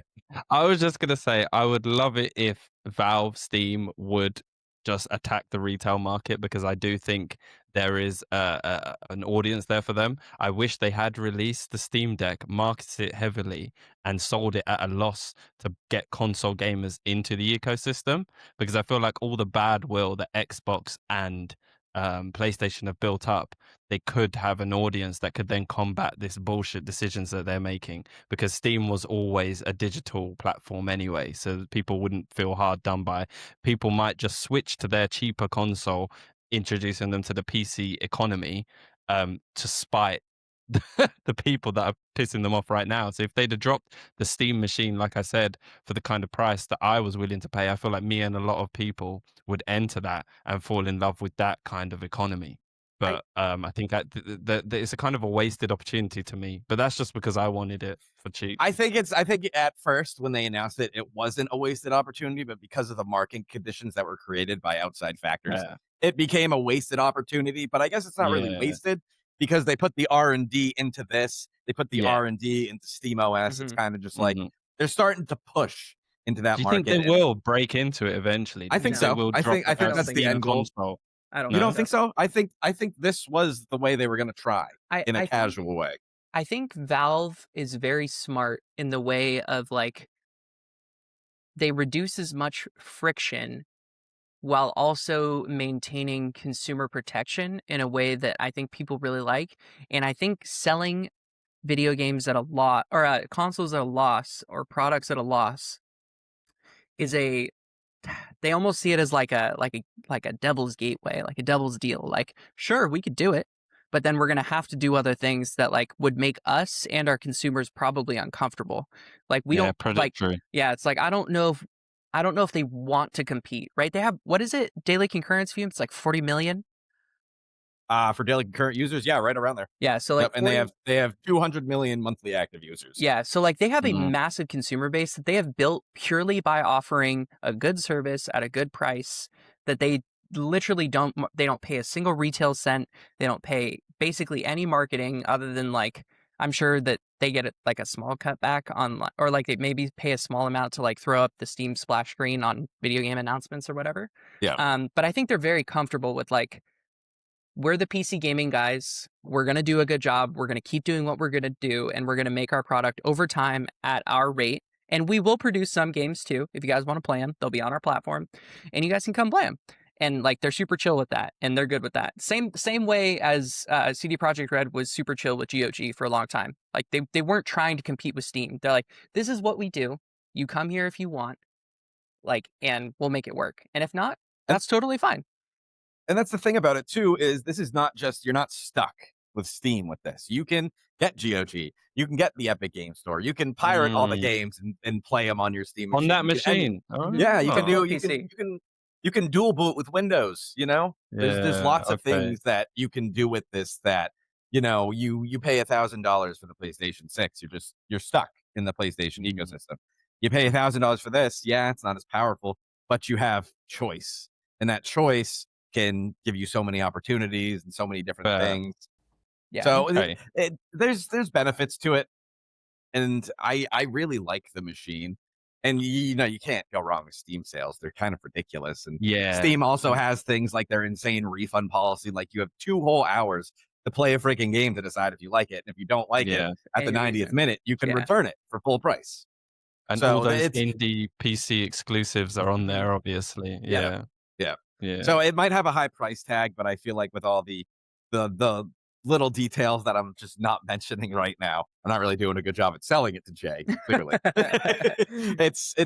It might even out in the end after all the sales, after all the deals, after all the use cases you have for it. Mm. And I think, I if might you pick want to, one up pre-owned, if I could get it a bit cheaper, if I I was mean, gonna do it. eventually, once supply is there, there'll probably Yeah. be a used market for it. Mhm. So yeah, that's the Steam machine. I've been doing good gaming on it. I go in my living room, I plop that shit right on, load up a game, and I haven't had any issues yet. I also tried Resident Evil 4 remake on it. Flawless, ran great, 1440p, Nice. locked 60, How medium does settings. how does 1440p or 1080p look on a 4K TV? It looks fine. It looks good. I really, so I'm not a super technical guy like that. I don't, put up 4K 1080p and compare, Okay. because they really kind of look the same to me because I have bad Mm, eyes. So it doesn't really affect me. But maybe to someone else who's, has more of an eye for something like that, they might tell you it might be a mm. little different, but I think it looks great. The thing I was really worried about was the FPS, because I don't want some, choppy Yeah, that's shit fair. going lower than Mhm. 30 frames per second. In Chronos, the New Dawn on 4K, it did not run great. So, but once I put it to 1080p, put on the settings, it was completely playable, still fun, and it looks fine. Like even low settings nowadays in games, they don't look bad. Mm. So, yeah, Will you I get like one, it. Matt? No. No. Uh, it's just not for like I'm probably saving up for a new graphics card next. I'd like to get a 50 series or a 60 series, 80 what it, I know the series is the first number, whatever the middle number is, but an Mm, 80 Like a family. 50/60, 50/70, 50/80, Yeah, 50/90. I'm trying to save up for an 80 family GPU. So either okay. 5080 or 50 or 6080 um at some point, but we'll see. So yeah, probably not. I just Yeah, Okay. bought an OLED monitor. That was my new upgrade. yeah, my Mhm. 6800 XT that I've had since 2021, my graphics card is more powerful than my freaking Steam machine. But the Steam machine had a use case for me, and Yeah. it had my library of 300 games already. It's big So time. it's not like, so if I wanted to go out and buy a PlayStation, I have to buy all those games again for some living room gaming, Yeah. and I'm not gonna sit and take, this big monster of a PC right here and put it in my living room, Yeah, for because it to get that, knocked down at some point or yeah, something knocked crazy. down. It just looks ugly. It doesn't fit the You know aesthetics. what Like I mean? at Yeah. least this looks kind of good, and you Yeah, can that's Yeah, fair. yeah, customize yeah. it if I wanted to with the And it's so faceplate. small, people wouldn't even notice it anyway. It's very heavy. You It's could wicked hide it heavy behind too. the TV, bro. Those PSUs are But chunky. Yeah, this thing's like 10 yeah. pounds. I picked it up for the first time and I was like, holy shit, I could throw this at someone and kill them. Like, it's freaking It's a heavy. home defense Damn. weapon. There you go. Use case. Yep. Exactly. You know what? And if Another you use case right there, exactly. if you post about defending yourself with it, Steam might send you a brand new one. That's true. They Yeah. might. So you guys wanna talk about what we've been playing? Why not? For All right. sure. Matt, how about you go first since you have, I think, less games than me and Jay? That's messed up. But no I know, that came out wrong. Not He's because like, you're not as much actually, of a real gamer. You're still a capital G gamer, man. shoot. That was funny. What did I say I was playing last time? GTA. Had I just finished Mhm. Jay at last episode? Did I just finish God of War Ascension? I think you were still playing it. Okay, well I did finish it, so I'm Yeah. done with Okay. all the Greek games. I've played them all now. Nice. Once I finished that, I started GTA. I didn't start. I had started GTA 5 in May because at the time I was planning on picking up GTA 6 in the fall. Okay. And I had never played a Rockstar game, so I wanted to play one. I just finished GTA 5. I finished at Oh, you did? Nice. yeah, at about 65% completion. So I did like a good amount of the game. I feel like I think Mhm. 40% completion is like just story. So I did, like roughly 20% at side activities, a bunch of like the freaks and sideshow stuff. It's a lot, though. It's a lot of side content. Yeah, good time. I imagine it was quite groundbreaking in 2013. Uh, it's just a good fun romp. As someone who is from California, it was very funny to play through LA and like be like, yep, that's Karen from down the street, or like, there you go, Vespucci Beach is like Manhattan Beach, Vinewood and Hollywood Hills, all that kind of stuff, and like the general Mm. aesthetic I appreciated, and I could see how that would be entertaining to a lot of people, especially as the game development scene is very large in California. Like it's just fun to be like, I'm kind of doing all this stupid shit in LA, and I appreciated that for what it was. Technically, it's very good. Like I was playing it with a couple mods that gave it like a visual uplift, so like the Nice. shadows and the ray tracing and all that stuff look really great. Cars were super fun. I appreciated like the chase scenes, and I thought the two things that really stuck out for GTA for me, the bespoke nature of all of the missions was super impressive. Like the way that they allowed you to do things in the missions that you did nowhere else in the game, and it was like purpose built just for that. I was like, oh, that's really cool. Like most games Mm. are like, this is the loop, and GTA is Mm. like, here's the sandbox. Each mission is its own loop. And I was like, Yeah. that's really cool. Like, I like that. And then secondarily, the heist structure I thought was also really cool. So, like, Mm. being able to pick your getaway car and go and park it somewhere, and they'd be like, here's the getaway car. And then you're like, okay, I want this gunman because he's a little bit better at this. And then depending on Mhm. which one you pick, it would play out a little bit differently and stuff. I thought that was also really cool. Switching characters on the fly was awesome. I didn't think the characters were that great. Like, they were kind of fine. They were just like Trevor, criminals. man. Trevor's I was insane. about to say that, So Trevor. entertaining. The Every time you Trevor. switch to him, he's doing some new bullshit. the act I liked Franklin as well, actually, though. He was Me pretty too. funny. I like Yeah. driving cars with Franklin. the Yeah. acting is really good, and like the portrayal, great. But like as a Mm. story, they're just kind of bad criminal dudes. You know what I'm saying? Yes. Like Yeah, yeah. it got me to laugh. Yeah. Like no shade to the writers. It's like very fun, but Mm. it's like an 80s comic or an 80s crime film that you're just like Mm. supposed to have a good time with. I wasn't like, It's a parody, yeah, yeah. it Yeah. wasn't Like just Die like, Hard or something. yeah, exactly, Mm. right? And like Die Hard, sick Mhm. movie. We love John McClane, but like Mhm. I'm not going to sit Mhm. here and defend John McClane as like this paragon of writing. Like it's just good enough. Yeah. Um, Yeah, I agree with that, to be fair. That's fair enough.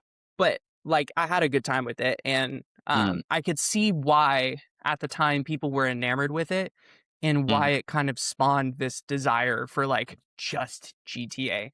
Like it is kind of a sandbox where like anything is possible, really. Like if you just want to Mhm. screw around. Um, so yeah, after playing it, I was getting hyped for GTA 6, but you know, I will be waiting for the PC release of that.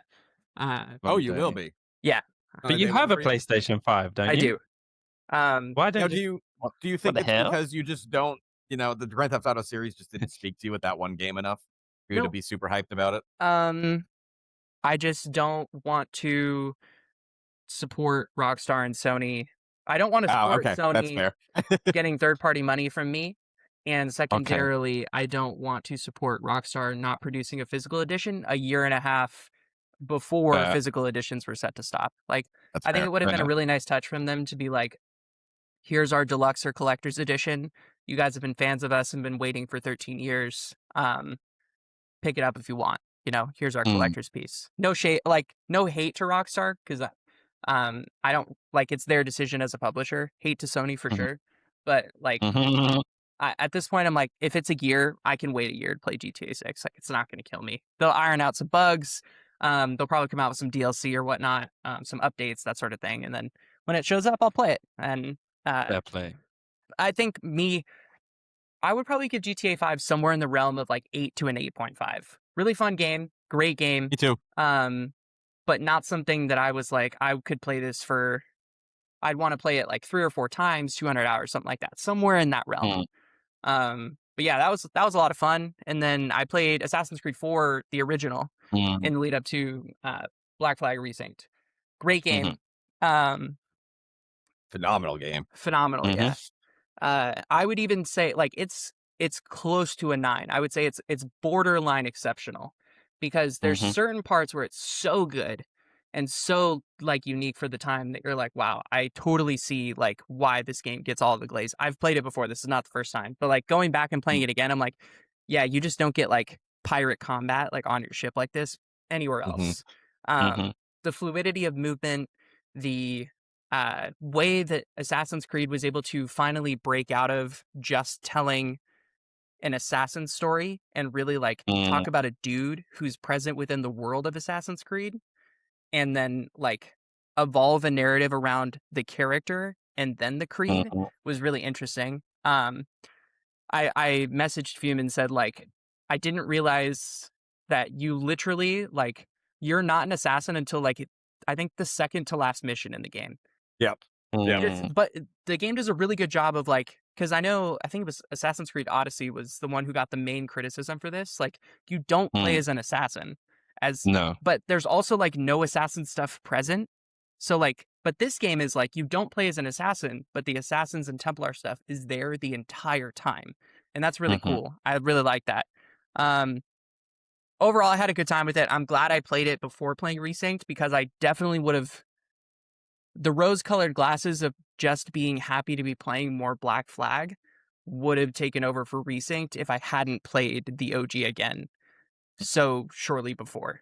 You know what I'm saying? That's what's happening to me, yeah, because same, I'm playing Black Flag right now, and I'm just like, "Dude, this game is It fucking just feels awesome, it good to be looks back. great," and same, yeah, Yeah. it just feels good to same. be back, and I don't have any of, the data in my head of what it was like to play the old game because I played it 13 years ago, Yeah. so I can't really Mhm, compare because I honestly forget everything about the game. I don't remember any of the side content, I don't remember any of the story really, I just remember Edward Kenway and pirates mm. fighting being great. Yeah. Same here, to be fair. And then I got into some Power World 1.0 with some buddies. Oh, how's that? It's fun. Oh, I'm not a huge fan Did you of play Pokemon growing up? a little bit.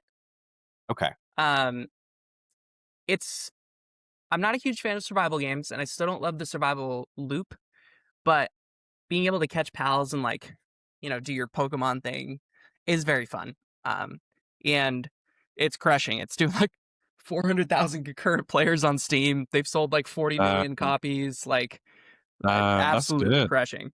And Yeah, they're they they're did good. their publisher or developer, whoever, they're awesome. Like super cool dudes. They post on Twitter all the time about like other games, like big fans of like Baldur's Gate 3. They give a window into their development process. They're working on other games. They've invested in other studios. Like they've very much shared the wealth and been very good Wicked, stewards of the popularity that they've gained. So if that whole wicked. thing interests anyone who's listening, I definitely recommend checking it out 1.0 because it essentially is like a Pokemon game, but it's set in like a survival lens, so you can like create your own world full of them with like boss fights and guns and all this other type of stuff. Oh, See, it's too hard for me to get into Pal World because of how much that I like Yeah, Pokemon that's fair. and the way it is already. Like I'm just so used to it, and like when I see Pokemon, I'm just like, oh, I want these cool, animals that evolve and fight, and I don't want all these guns and extra weird shit. And it was just a little too much for me that I wasn't that interested in, especially when like the Yeah. guns came into play. Do we wanna talk about Assassin's Creed Black Flag Resynced before you guys talk about what you're playing? I'm Maybe we also should do playing the that resynced talk at the end because At then the we can end? all Okay. chime in with that because we're all yeah. playing it at once. I think that would be a good set out. So, yeah, that's what I've been up to. Nice. Cool. Is that everything?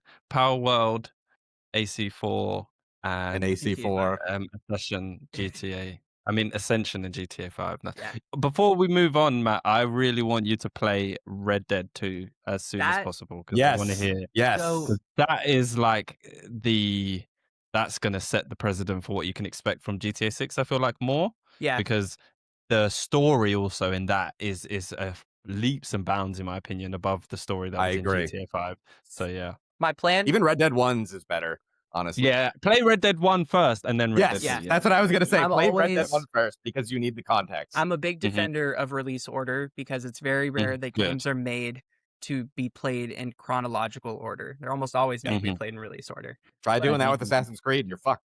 yeah, You won't exactly. understand anything. Oh Um, my god, yeah. so my plan for the rest of the year, once I finish Resynced, I have a playthrough of what was the one in Baghdad, the Assassin's Creed? Mirage? Yeah, I have Mirage. a playthrough of Mirage going. I'll probably Mm, finish that too, or that can sit in the background for a little bit. Undecided mm, yet, but I'm definitely so after Black Flag, depending on how I'm feeling on Assassin's Creed, I'm playing God of mhm, War 2018, God of War Ragnarok, and God of War Valhalla. okay. Fantastic Um, games. after that, Blood of Dawnwalker. Oh, Gonna yeah. finish up Final Fantasy VII Original, and Okay. then The Witcher 3. Damn, you've been working on that since I feel like since the podcast started. This game is so Jesus fat. It's Christ. so long. It's How very long's lo it been dude, now? Like I think it's been like 8 months. You've dude, I been think doing it my since first before we started the Yeah, and podcast. like I haven't been playing it Damn. like that. Um, Religiously. Yeah, like, I play it off and on. It's like I play it only on the Portal, but it's a beefy game, dude. Like, you Yeah, could see how jeez. kids would get this and become enamored with Final Fantasy because you could convince your parents to buy this, and you would be playing it for, like, years to come. Forever. There's so Yeah, many yeah, little it's yeah. very secrets and hidden things and stuff that you can do and find that it's like, I get it. Yeah. But yeah, once I finish that, it'd be Witcher 3. That will Nice. probably take me 2 or 3 months, because Yeah. it's gonna be, like, 300 hours of content roughly. Um wait, I'm sorry to interrupt you. I think you should hold off on Witcher 3 and wait for the DLC to come out and just I do That's it all in true. one go. I I think want you That's true. absolutely should. so I was going to do that, but I want to be Mm, ready for the DLC. I don't want to fair. play the DLC after because I know it's going to be talked about a ton and I love Yeah, CD Projekt Red that's true. and I Mm, want to participate in that conversation in a way that like cuz I finally finished all the books. I finished Witcher 1 and I finished Witcher 2. yeah. So like I have all the context. I just like I want to be present for Songs of the Past so that way I can move into like, oh my gosh, here comes The Witcher 4. You know what I'm saying? Like, Yeah. I Yeah, think Mhm. yeah, I yeah. think there's an argument that CD Projekt Red is in the conversation with Rockstar for like the most mainstream, uh, like single player developer like on the planet. Mhm. Cyberpunk just sold 40 million copies, they Yeah, announced. like Yeah. it So is yeah, Yeah. hugely popular, and so like Mhm. I would like to be caught up in that zeitgeist. And like, I'm also thinking if I can finish The Witcher 3 roughly January ish, like if I start in November, finish in January, then I can take like a short break from The Witcher, play some other stuff, whatever, until like Songs of the Past is probably coming out somewhere in between like February and March. So like, I'll have some time in there to like have a break from like a 250-hour playthrough to yeah. then come back and be like, sweet, more Witcher 3, like, let's go. But yeah, after that, the only reason I said that is because after that, the only game that I like have to play is Kena Scars of Cosmora. Everything else is Mhm. like I'm like Noise. probably planning on playing Red Dead somewhere in that like late spring. Oh, Mm, and sorry, and God of War Lao Fei. Those two, mhm. like I'll play Mhm. those, and then outside of that, like Red Dead will probably fall in a region somewhere around that time. I Cool. gotta run to the bathroom real quick. All right, Jay, you're up. What you been playing? You've been up some. Um, I've been playing oh man, I've been playing a lot, but I'm just gonna stick with the ones I actually stuck with. So what was it? Let me check my little thing here. So right now, I'm obviously playing Resynced, but we'll get into that later. I played and beat Mafia: The Old Country like a week and a half ago or something. That was actually really a lot shorter Super than I short. expected, or at least I got through it a lot quicker. Yeah, I don't know what I expected. I should have kind of anticipated that, but I really enjoyed it. Obviously, it's very story driven. The story was really well done. I felt like the gameplay was a lot of fun. I really enjoyed the action sequences and all that kind of stuff. The gunplay pretty decent. The only thing that my like one caveat with it is that it has a sort of open world, but it's so underutilized, and I feel like it was kind of pointless giving you all the space to run around just to follow from mission to Yeah. mission. I feel like they could have done more to like, and I feel like they originally did want to, but maybe couldn't So because of like restrictions. if I'm if I have a general context of Mafia, because I've only played Mafia 1 and Mafia: The Mm, Old Country. mm, It's always set in an open world, but the open world is like set dressing. It's not like a mhm, traditional open world like side activities outside of Mafia 3. It's just that's it. supposed to Yeah. be like a because like cars and driving is like very central to the Mafia like aesthetic. And so I think the Mhm, idea was like it'll be set in an open world, but we want it to progress like a linear game. So it feels big, but it plays small, mhm. if that makes sense. Yeah, exactly. And I feel like that, even though I have played all the other Mafia games, I feel like the expectation for this one when I saw the open world, and it's quite a nice looking Oh yeah. and a bit more of a unique kind of open world compared to most like sandbox style kind of stuff because of Which just game? setting time. Mafia: The Old Country. I Yes. was just Okay. basically saying I really enjoyed it, loved the story, loved the Mhm. gameplay, but just felt like they could have done more with that open world in the main campaign. I know there's like a free roam uh mode that you could play afterwards. I never got into that. I meant to check it out, but I didn't really. So I feel like there is more to do there. But I just wish that they built up the main campaign Mhm. with more side activities and even some Yeah. side missions. Like I feel like um what's his name? The main character, Enzo. Enzo's relationship with his sort of mentor at the beginning, what was his Luca. Jesus? Is it Luca? Am I Yeah, I Are think it are is you talking Luca, about his yeah. friend that he starts to become boys with all the time? No, the more like a mentor. They were friends as well, but it's the guy that kind of Oh, introduced yeah, to the yeah, game. I think the it Luca, is dude with right? the that mustache. Yes. the Yeah. Luca guy, yeah. I feel like he would have been perfect to have more side missions. Mm. Like, because there's basically no side missions in the game, and I Nope. feel like they could have given you, like, character-specific side missions to build up that sense of, like, family and the relationship, Mhm. because I feel like it all kinda happens really quick, right? It does. It's pretty So short. everything happens, and without getting into too many spoilers, but the way it kind of ends was kind of like, "Oh, I should have seen it coming, having played the other, Mafia games because they normally do it that way." But the way it ends, it all is kind of sudden, and I felt like they could have done more to build that idea of Enzo being a part of this Mafia family, because when it Mm. all comes to a head, it feels like, me and you were just best friends a minute ago, and now we're Little beefing," and it's unearned. like, yeah, Mm. just what I mean? Because there's this the game wants you to feel like this sort of betrayal and this sort of hope, but I feel like a few more side missions where you get to know those side characters, fill out the game a bit more, give you a bit more to bite into, and then that will pay off a bit more. That's my only thing, and to use that open landscape a bit more. But again, that's always been the thing with the Mafia games is that they, apart from Mafia 3, which is the worst one, they've never I loved really that game, utilized. man. I've never finished it. I've tried to finish it like 5 times because I love the other so much, and I like the story of Link and Clay, but that gameplay loop is honestly so, so boring after a little while that I really struggle to get through it. Like, and I'm normally quite good at just getting through it, but I just got bored of the same. It's the same like 5 missions over and It over and is. over and over and over and over and over for like 30 hours. It's probably the longest Mafia Damn, game, but 30? if any of them, I don't know, man. That's what it felt like to me. I've never I really finished it. like I the prob setting of Mafia Yeah. 3. They did good Isn't out it in the in They bayous of, like, Open Louisiana. world looks Oh. beautiful, the setup is really good, the story is actually really good, It but those is. missions is just, there's only so much I could do anyway. Maybe I'll try it again one day, but yeah, I do get bored of that. So yeah, that's my take on Mafia: The Old Country. The other games I've been working on is obviously going for a platinum run of Cyberpunk 2027. The Edge Runners hype got the 2077. bet. What did I say? 2027. That's next year. Cyberpunk Cyberpunk 2027. 2027, yeah. No, Cyberpunk 77, sorry, 2070. Jesus Christ, I can't say it. Cyberpunk 2077.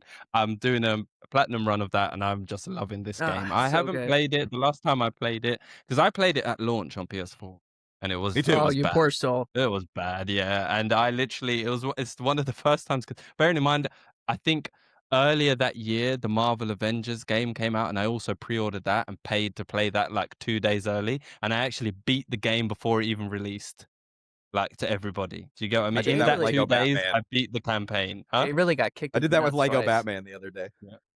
Jay really What did got you say? I said Jay really got kicked in the nuts twice with 2 Yeah, purchases. but that's what it felt like, and I was just like, I may and you know what? It's funny because I don't think I understood the impact it had on me, but my like, so what was that? Would have been like 2020, and is it 2022?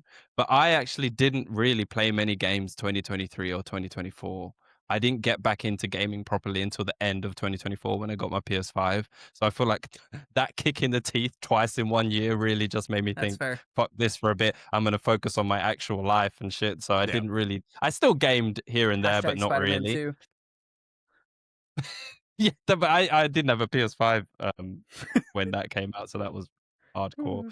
Oh, so But you took a yeah, little break from gaming for a little bit? yeah, I took a bit of a break from gaming and then got back into Cyberpunk in like summer 2023, I think, after it had like the big Edge Runners update and all that. And I had a Series S by then, which I just got really cheap because I didn't want to pay out loads for a PS5. So playing it then was already really impressed compared to playing it at launch. And now it's like they've done even more. So like playing this for like the third time is almost like playing it for the first time Yeah. again, or more like playing it for the second time again, because the first time I played it, I was so disappointed. I literally had to go away for Christmas, put the game on, and then played like 2 hours of it and was like, this is really bad. I remember it looked weird. Like I don't remember hitting any real massive bugs at that time. I just remember it looked like really blurry and weird, and I just couldn't get over it. So I just turned it off and didn't play it again until years later. So playing it now, loving it, really great. I don't really need to say much about that. I will be picking up the DLC again to play through that again as Are you well and watching work my way slowly. are What? you gonna watch Edge Runner Season 2? Oh yeah, of course. I'm Hell yeah. rewatching Edge Runner Season One So right good, man. now. I gotta watch Edge Yeah, Runners. I haven't watched it yet. Fume. it's so Oh my good. gosh. Yeah. I hear nothing but So good. praise. Dude, It's so good. Do you like anime? I You do, do. I right? do. I just Yeah, don't yeah, yeah. really You'll like watch it often anymore Yeah, now that you'll I've like grown up. this. I Watch it's just don't only have the 10 time. episodes as well. You yeah, could get 4 through it in a hours, you're weekend. in, yeah. Yeah, Oh, yeah. easily. Yeah, yeah. That's The why I like the missus might even Castlevania enjoy anime it if we too. watch it together. My girlfriend really loves Edge Runners, so we've Watch been it watching before that. if you can, try and squeeze it in before the kid comes, just, you know, Well, that's what I'll probably do is I'll watch it once the kid comes because I'll be stuck in the living room and the bedroom in front of my maybe TV. wear So some headphones then. It's a quite a is sensory it a violent show? experience. Yes. Yes, yeah, and there's a lot of Yeah. swearing and stuff. It's great, great show. Fantastic. So I'm enjoying that, watching that whilst playing the game. So those are that's nice, a nice experience. And then what else am I working? I got into Kingdom Hearts 3 for a bit because Yeah, the you Kingdom I did. Hearts saw was that. more hype. I saw that. Yeah, and I played to like the Toy Stories world, and I want to finish it, but I don't know, a lot's going on right now, so that's still there. I haven't played that in like a few days, so that's kind of just on the back burner. And then there was obviously Lego Batman for a minute, but I didn't barely get anywhere in that. I need to go back and just get right into that. And then I platinumed Spider-Man Remastered and Spider-Man Miles Morales. I already had Nice. the platinums for the PS4 versions of both of those games, but I wanted to. With the brand new day coming, I was like, yeah, Fair. I'm gonna They do don't that. So auto that pop the was PS5 great. versions. They I can. mean, I could have, but I just wanted an excuse to play through them Fair. Yeah. again. Yeah. So I got them again, went through it all over again, and then just started a playthrough of Spider-Man 2 again, just because I wanted to. I've already got the platinum for that, but that's been great. So those Spider-Man games still hold up brilliantly. And then obviously, yeah, there's a Assassin's Creed Black Flag Resynced, which has my full attention right now. I'm probably going to be focusing mainly on this and Cyberpunk.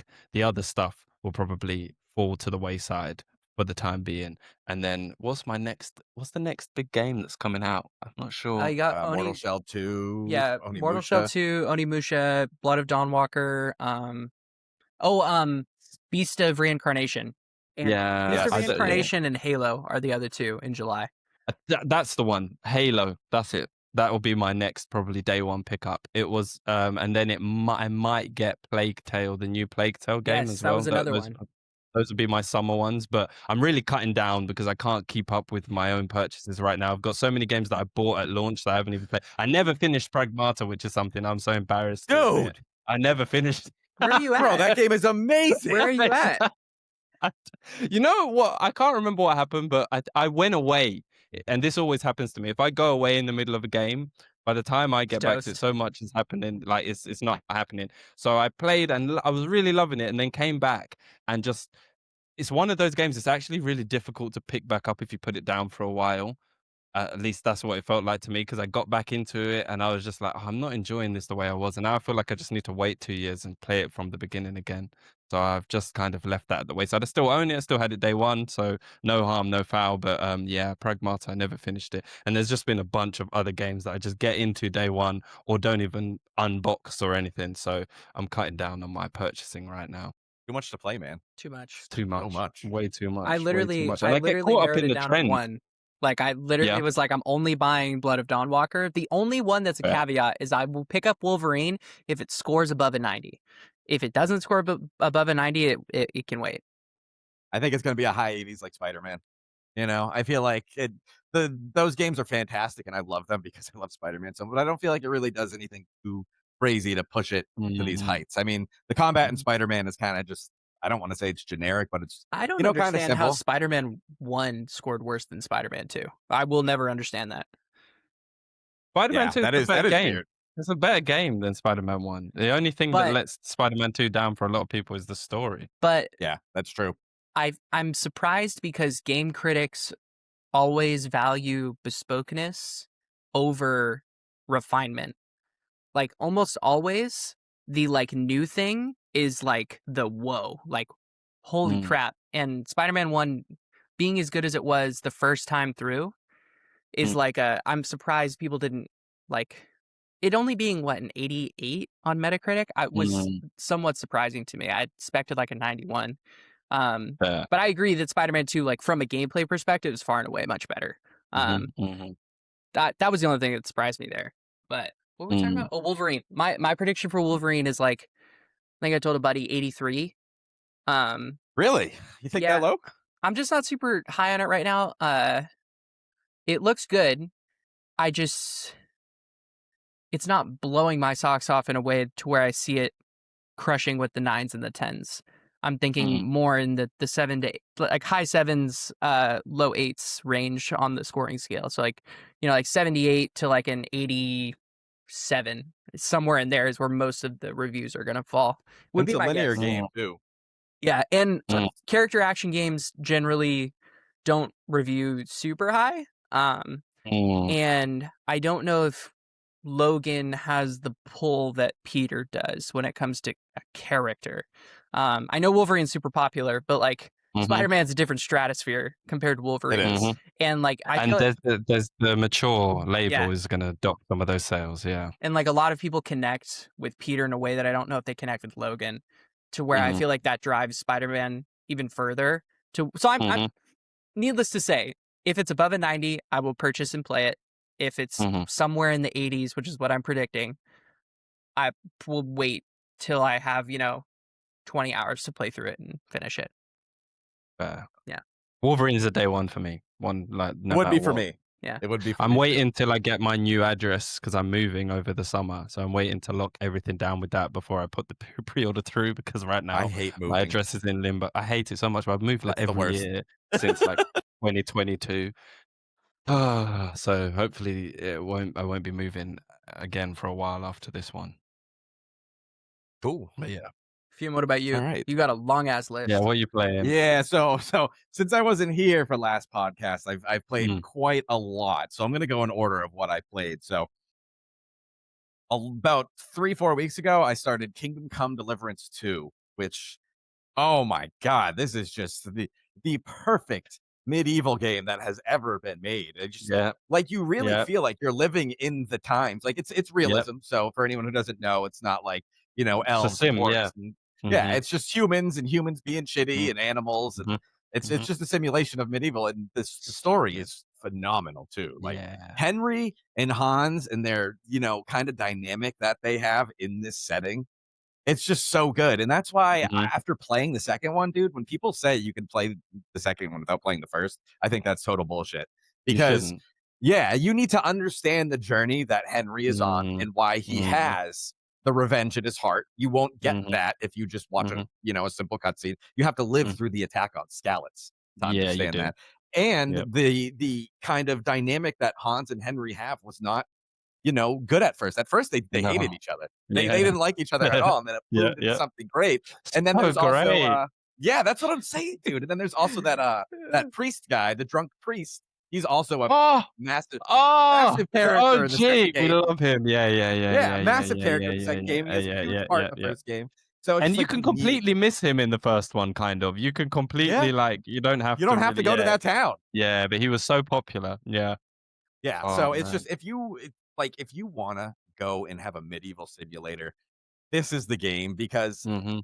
it really just encapsulates like a 1400 Bohemia and how shitty it would be to live there. Like everyone's on farms, smelling like shit, taking baths. Like you have to worry Mhm. about your smell Mhm. in the game and like how people will walk up to you and you present yourself to people and all that.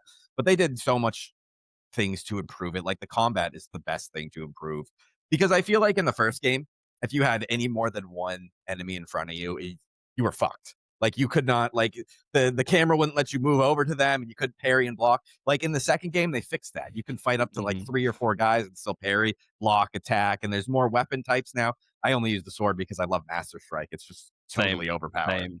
Same. So it was just an amazing story, an amazing journey, a massive medieval sandbox. Like if you Mhm. like Elder Scrolls, this is the game to get into, but it just won't have the fantasy aspects. It's grounded Mhm. in Mhm. realism. And you didn't play the DLC. The No, DLC is some of the best unfortunately. content ever. Like phenomenal. Ooh, Like I'm going especially back like to it, man. dude, Legacy of the Forge. As soon as I got to Gutenberg, you can Mm. start being a blacksmith. Build up. I Yeah, spent yeah, like yeah. 20 hours doing it. I was so rich by the end of Um, it because yeah, you get so much contracts and you get swords that you can sell for like 2,000 oh, gold. Uh, dude, and the oh, story's good don't add too. another game to my list, Jay, bro. just wait till the Kingdom Come like spin-off is Lord of the coming. Rings. Not the before the Lord of the Rings, they're doing that other side project, like a Kingdom Yes. Come Mhm. Yep. like mini game. Before they do that, that's when you should play the DLC. What's And you, this? Kingdom Come mini game? Like so go ahead. So pretty much what it is a little bit Mm. ago they announced that they're making another Kingdom Come game, but it's gonna I think they said the scale is just gonna be a little bit smaller than the Deliverance games. I think And I they're did heard also about that. working Okay. on a Lord of the Rings game, which I think The is gonna Lord be of the their Rings. next Yeah, yeah, yeah. big project, which I hope they Mhm. don't include the directional combat in that. Because while I like the directional combat, it makes more sense for a game that's more in realism like the Kingdom Come Deliverance games rather than Lord of the Rings with magic and bows and arrows and Yeah, it'd be dwarves with interesting to hammers. see. Yeah. Exactly. Yeah. Interesting But to yeah, see for sure. that's when you should Okay, play it. I'll do that then. Yeah, I'll wait until that's got a release date and then I'll jump back. I might just play that shit from the beginning all over again. I might replay the first one Dude, now that it's got the kind of definitive edition, and then just maybe platinum the shits. I might just have to dude, do the that. platinums are hard. You got to play on the hardest difficulty and use all the negative modifiers and bad perks and stuff. It's a very, very difficult platinum. Is Yeah. it? Actually, no, the platinum's different because you don't have the DLCs to get the platinum. I forgot on PlayStation. Mm, The platinum is just given with the base game trophies. So yeah, you won't have to okay. do the hard difficulties and stuff if you want to Okay. go for the platinum. But the DLC is great, especially like the more Somebody linear needs one to where clip you get that. when you get Oh. trapped in the what? Turn that The into an DLC is emote or good, Yeah. Jay. something. You'll be Say happy with again? the DLC when you play, Jay. I will. I will. I I'm will. gonna turn that Nice. into an emote or like a GIF that I can use on all my posts. Please Do do. it. Please You're do. welcome to it, mate. I give you that. That's fine. I won't sue you for copyright unless it makes money. So then when I played after Kingdom Come 2 was Assassin's Creed Mhm. Shadows had its final update. I didn't want to Yes. return to the game. I liked the game when I played it, but I was done with it at that point because they kept like releasing content, DLCs and Yep. trophies to go back. They Same. added 3 Yep. new trophies with this and one of them was just so ridiculously hard to get. I was like, Is screw it? this. And I turned the difficulty all the way down. I just wanted to What do you speed have to through it. do? It's like these animus arenas that you go into and there's 10 tiers of them and you have to go through each tier and each tier they get harder and harder and harder and Mm. harder and I The was only combat level 80. combat thing. Yes, Yeah. Yes.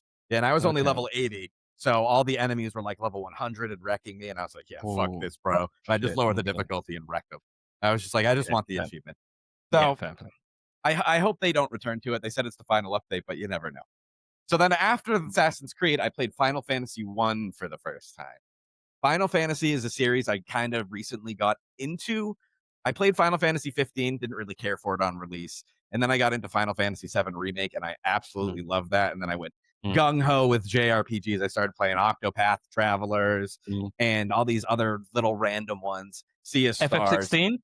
16? I did play FF16, and it's not my favorite game. Best. I have The some best. I have some I know, Jay. It seems like Diet Mm, Devil May Cry to me. You're gonna be upset. mm.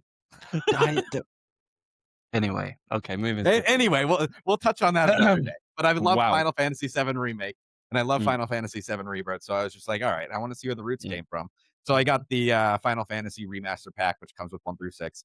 Played the first game. I don't know how the fuck anybody beat that back in the day without a guide. I had no Dude, idea where I was going. it it's literally like I understand why it's called Final Fantasy now because like it's dead ass just a Japanese version of D&D. Like they just figured Yes. out a way where they're like, cool, you're in a fantasy world, there's like kings and random encounters with like wolves and wizards and all this stuff. And Yeah. like I get the title now, like it makes sense.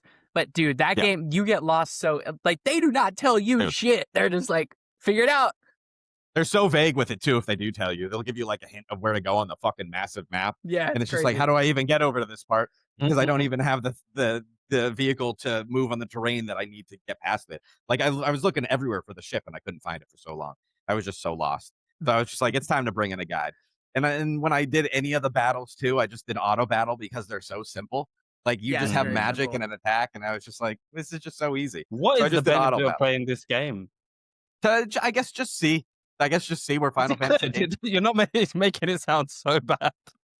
Dude, it's I think if you compared to like modern JRPGs, it's really Yeah. I wouldn't nothing. call it I feel like you're I wouldn't call it bad. I just say like it is simple and it's sometimes it's yes, nice to like sometimes you'll go back and play those games and you're like, damn, this kind of has some magic to it. Like going back and Mm. yes, playing the original Final Fantasy VII, I would have thought it's gonna feel super dated, like The Witcher One. But yep. instead, I played it and I'm like, nah, this game has like it has something special. And sometimes Yeah. you'll just go back and play them just to see. And Final Fantasy One isn't long, to be fair. I think it's like around 20 It's hours. not, no. Yeah, that's how So long it Okay, took fair. me. so yeah, not Fair. like Final Fantasy VII where it's like 80 hours long. But Yeah, flipping out. like sometimes it's just fun to go back to like the beginning of these series and see like it does have I understand where it came from and I can Yep, appreciate Mm, how it got here. Kind of like you guys were definitely. saying with KCD1 and how a lot of people are like you can skip it and play KCD2. yep, Totally can, Fair. but Can sometimes do. you're just missing a little bit of like this is why it mattered to people and this is why it's special now. Mm, yeah, with KCD2, you're missing a lot of context, though, Yeah, if that's you don't fair. mate, play KCD. and an But amazing game. yeah.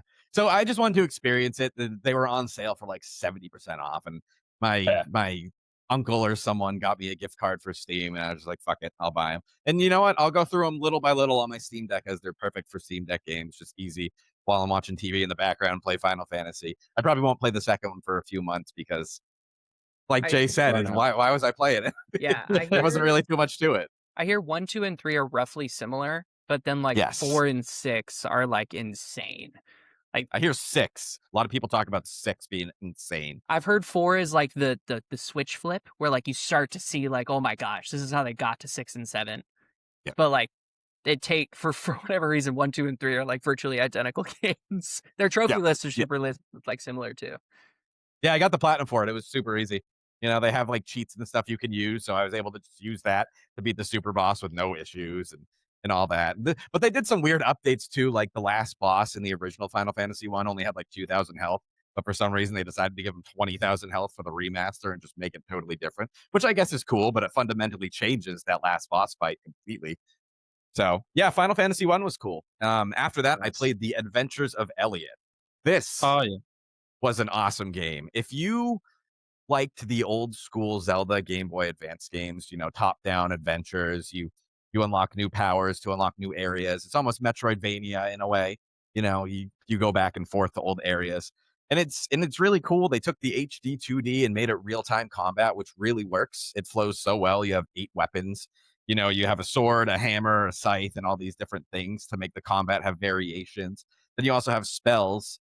And the cool thing about it, which is but some people might have found it like a little repetitive, is they use so it's like a time thing, and you go into different time periods in the same map.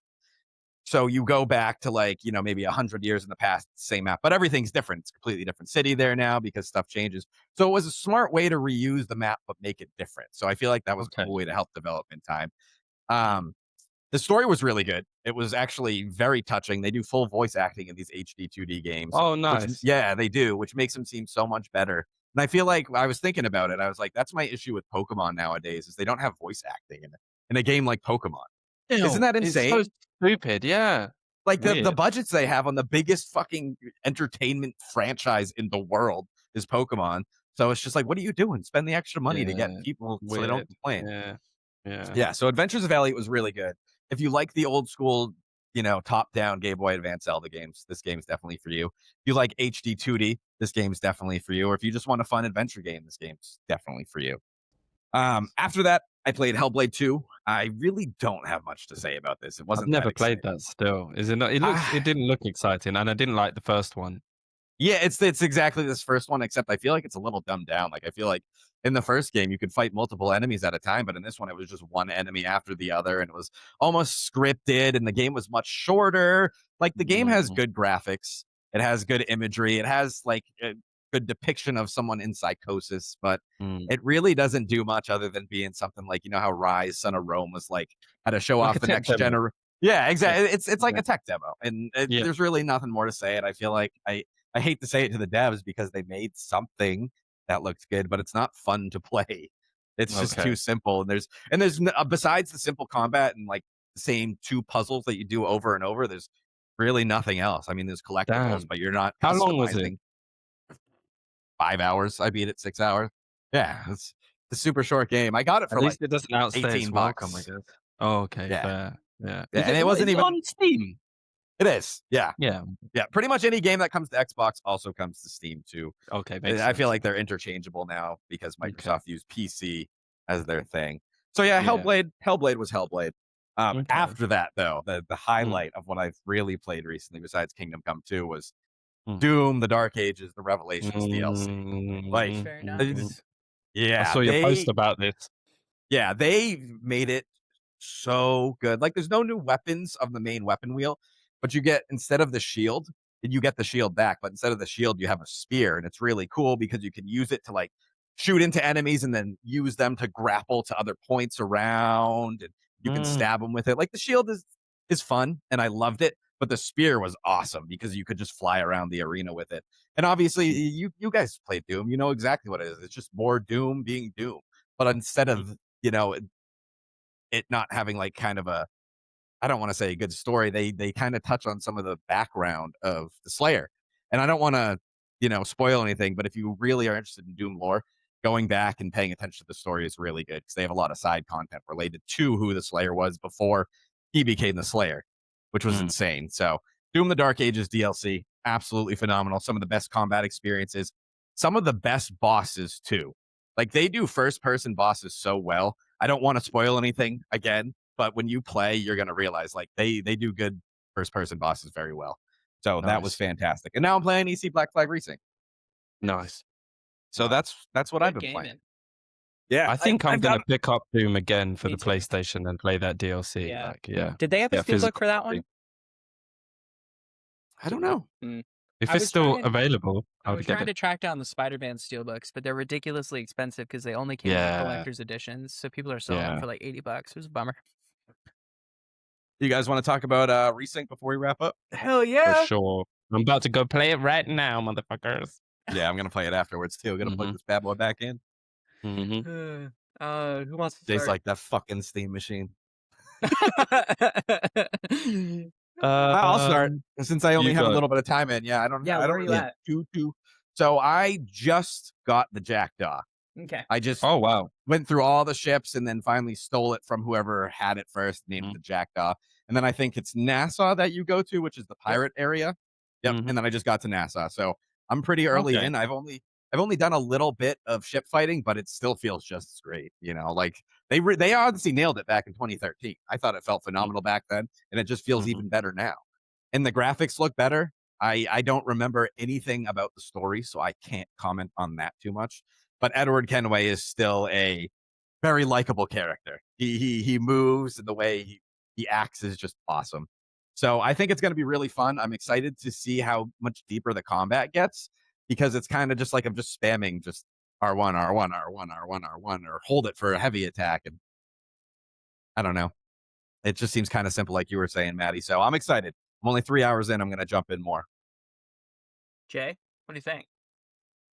So I didn't replay, the OG like you did, but I did play some Rogue just before, so it kind of helped me, like you were saying, to kind of see how much they've improved between the base original kind of style compared to, like, the enhancement with the, remake, and it was nice having played Rogue to kind of see the shortcomings of it to see how they've really expanded and made Black Flag Resynced a lot more seamless than the older titles were. And that really helps with that sense of adventure and exploration. The fact that the world is completely like one thing without loading screens every time you go into a different Pretty area and stuff insane. because it is a bit jarring. Yeah, and it's just the scope of it is really impressive. Obviously, that pirate fantasy is wonderful. All of the side activities are still just as fun. And this is the thing, because I remember playing it way back and just being blown away then because it was like a new thing back then and just being like, oh, it was one of the first games I played on PS4 when I got one because I didn't play it on the PS3. So for me, it felt more next gen, even though it technically wasn't. I just remember being like, oh my God, this is such an amazing kind of thing. And I was hooked onto it.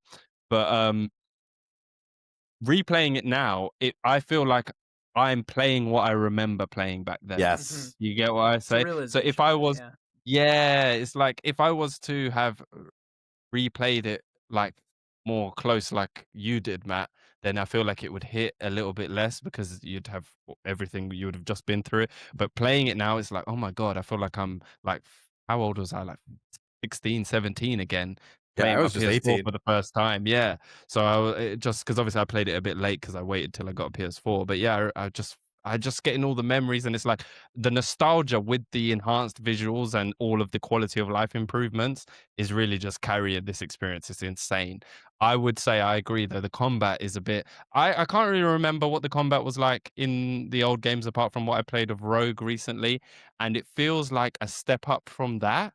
But it still feels I don't know, sometimes it feels a bit clunky to me and I feel like I can get hit and die pretty easy. So I try to avoid the combat really. I feel like I not feel sure if like that's what the game wants. the old AC games, it was always just like you were waiting to parry. And then after you parry, you would Mhm. just chain kill all the Mhm. enemies. Yeah. And that's what it was Mhm. until Origins. Mhm. And I feel like it is similar to that. The best way to do the combat is to just wait to parry and then Yep. chain kill them as they come. There is Yep. a few extra bits like the kind of special moves you could do, like sweep their legs and all this kind of stuff. It is fun sometimes, but it's not. It's it's not as good as Shadows was, and even No. Shadows. I didn't think Shadows combat was as good as something like Ghost of Tsushima or Ghost of Yotei. I feel like Assassin's Creed games should work. They could have a really good combat system, but they always feel just a bit stilted compared to other things. So, but I'm not sure if they've done that on purpose in this one to kind of motivate you not to get into combat, so you're not too OP. Because when you get surrounded by enemies, it is really difficult, and it does encourage you to use your tools like your smoke bomb, get out of there, and then go back into stealth. So that's what I tend Yeah. to do is avoid combat at all costs, and then when it does happen, use all the tools at my disposal to like kill them as quickly and efficiently as possible. And then you feel because if trying to actually just fight hordes of enemies in this, I had this one mission where this stupid woman was asking me to like put these explosive barrels. I don't know if you guys have come across that mission No, I'm yet. about to do that It one. I just did I the don't one it think with the so. feels like I just did the one with the priest. the one with the priest. So you know there's like 3 new crew members along with Yeah, Abdale. So there's the yeah. priest, there's Lucy, and then there's one other person that I don't remember their name. Okay, I think the dude who gives okay. you the ramming skill That's the is the priest. other guy. Is that the priest? Okay. Okay. I haven't even come across him yet, so I'm gonna have to look into it. But yeah, this You want to woman, do that one ASAP because ramming's so powerful. I'll look for it. Where can I find it? He's in the ass crack right side of the map, like out the middle of nowhere. Okay. I'll Yeah, you look probably out just for want to him. Google it. Yeah, I will It look marks out it. for him. It's marked on your map. Oh, it Okay, is. good. I'll look out for that. But yeah, this one side mission I've had to do, it had a combat focus and you couldn't be stealthy because the enemies already know you're there. They keep coming in waves, and the kind of point of it is to put barrels strategically around this tiny little area that they've got you fighting in. So then shoot the barrels to kill the enemies. And it took me like 3 times because I just kept dying because I couldn't fight the enemies head on. And sometimes the area is so small, I'd shoot the barrel and fuck myself up. So I was By just blowing up like another barrel. yeah, it was bad. And then meanwhile, the woman is yelling the whole time, "Oh, put these barrels down so we could get." And this, I felt like I was playing like PS2 or something. You know, it's like shoot the goddamn train, TJ, or whatever the fuck it is. She just kept repeating the same line, and I kept dying. And I was just like, I can't. And when it was over, I was like, I'm so glad this is done. That was like probably the worst mission I've done so far. But yeah, so the combat is probably the weakest part of it. But that sense Yep. of exploration, man, that but collecting things, just finding things in the world, getting new outfits, getting new weapons just from finding random chests. And I'm just like addicted to like every new place I go to, I'll find everything I can, like 100% that island or that area. And obviously Shoot the there's like iguanas. different, yeah, killing all the iguanas, all the howling monkeys are shooting them bitches out of trees. Like, yeah, it's great for that. But yeah, the combat is just a Yeah, bit it's not that great. it was good when it started. I remember, oh, this is a lot of fun, but then it quickly gets a bit old. But I think avoid it, and then the game is yeah really good. I feel like I think the Odyssey game and is getting all the Origins praise it deserves. Yeah, or Odyssey and Valhalla had the best combat because they leaned into what they were doing. Like they yeah, leaned into it being an action game, so they gave you all these yeah. fun skills to use. I You could agree with that. customize. So I agree it with just that. not being here with that kind of combat, not Mhm. really that good. Totally agree with that. Odyssey is still one of my favorite Assassin's Creed games, even though It's my technically I second don't favorite. even think of it as an Assassin's Creed game though, 'cause do you know what I mean? But yeah, it's they I think it's probably, yeah, my second or third favorite now that I've Actually, third. played. Third. First is Yeah, I just put the whole Ezio trilogy at yeah, number one. Then number two, I had Black Flag, and then number yeah. three would probably I'm be with you. Odyssey I for me. think Black Flag Resynced will be my favorite Assassin's Creed game right now, and then it would be the Ezio trilogy, Yeah. specifically the second AC2, and then it would be Odyssey. Those are my yeah, that would be my top If 3. they ever remake the Ezio trilogy, they have to get fucking Roger Craig Smith to come back as Ezio. Like I can't. Ezio Mm, cannot be without that voice actor. mhm.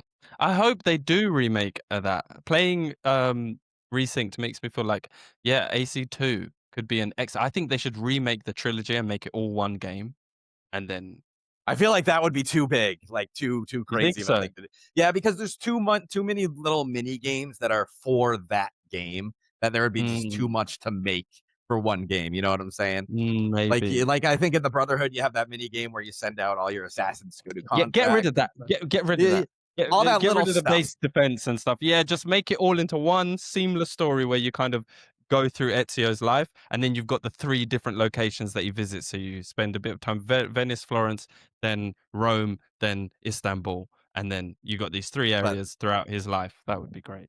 they won't do that because of capitalism.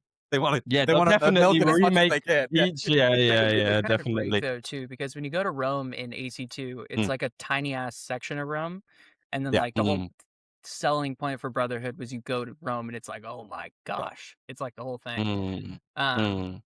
I Dude, don't I know, think the funniest thing is the last boss in Assassin's Creed 2 is a fucking fist fight with the Pope. I was with the watching it Pope. yesterday. I was like, Yeah, that was crazy, Yeah, bro. yeah, yeah, yeah, lit. yeah. Gosh, That was great. That Yeah, so AC Matt, Resync. you playing Resynced? I have thoughts. Yeah, I me always have too. thoughts, don't I? Mhm, mhm, I swear I'm not a hater. I swear. Um, I guess I have a shit ton of nitpicks, but I don't think it makes it a bad game. I think it's a very good game. Uh, I don't get the. It's definitely overglazed though. Like 100%. There's no doubt in my mind that like a lot of these like nines and a halves, like close to a perfect game. I'm like, it's mm, just not this game. Like, and mhm, that's fine. Like, it's a very good game, but I have tons and tons of nitpicks that like mhm, just keep me from going like, yeah, this is amazing. But I also start off with like, Mm. I really like the ship combat is like far and away so much better than the original. Like I don't know how they did it, but the ship combat is like whether it's the feedback, the sound effects, like shooting your mortars and seeing them go off in the night, and mhm, it's like boom, boom, boom. It's so good. mhm, Um, like the new skills they've added, the alternate fires for weapons on the ship, being able to manually aim your swivel guns now, like all that stuff, super cool. So like seeing that Mhm. transition from the OG to this, I was like, wow, they kind of cooked. Um, their adjustments to the side activities, so they've cut down a ton on all the collectibles. There's way less collectibles and viewpoints and stuff to find in the towns, which makes 100%ing the regions much more enjoyable and much more like a natural flow of like, get to an island, go find like 5 things instead of like 20 things. That's really nice. I really like Edward's fleet and how they handled it now in this game, where upgrading your hideout lets you use more ships and then you use them to get like materials and stuff. Like they've done a lot of like quality of life and systems improvements from the original that makes it feel a lot more modern in really great Mhm. ways. So like stuff like that, the collectibles, the ship combat much improved, fort raiding now so much better. Like actually like going from the bottom of the fort to the top and like fighting through enemies to get to the top, and then you like do like a little like mini boss fight with the guy in the room instead of just opening the room and stabbing the guy one time and then you're done. Like things like that are like they like expanded on the idea and I really like that. Yeah. Um so like that's where I give them my flowers because I fully expected them to just cork that stuff up. Like just totally mess it up in a way that's like you didn't get what made it fun. But they didn't. Like it flows really well. They keep you in the action. That stuff is really great. Mhm. Um and for that it will always get flowers for me. Like that's super impressive. The the main things that I have an issue with is basically like anything on land is fundamentally worse than it was in the original, and I have no problem saying that. Um, the new parkour just doesn't work. Like it's simple, but they need to do something. Whether it's like the magnetism is way too strong. Edward does like Mm. it was always a problem in a meme in the OG Assassin's Creeds where your character didn't go where you wanted them to. Like it was just like Mm. doing stupid shit like a back eject when you didn't want him to do that. But like Oh my god. right? Everybody knows that meme, right? You're like ran up a wall and then he just like yeets himself off a building like 50 feet back the other way. But So when many they times I've died because of that. yeah, Mhm. but when they transition to the RPGs and you literally just hold X or hold circle to go up or down, which started in Unity, it made it really unwieldy because they removed a ton of player control in favor of magnetism to make things look Mhm. more smooth. Mhm. But what happened when they did that is the game became really clunky. So there's a ton of times where Edward will just do shit while I'm parkouring that I'm like, I didn't want you to do that.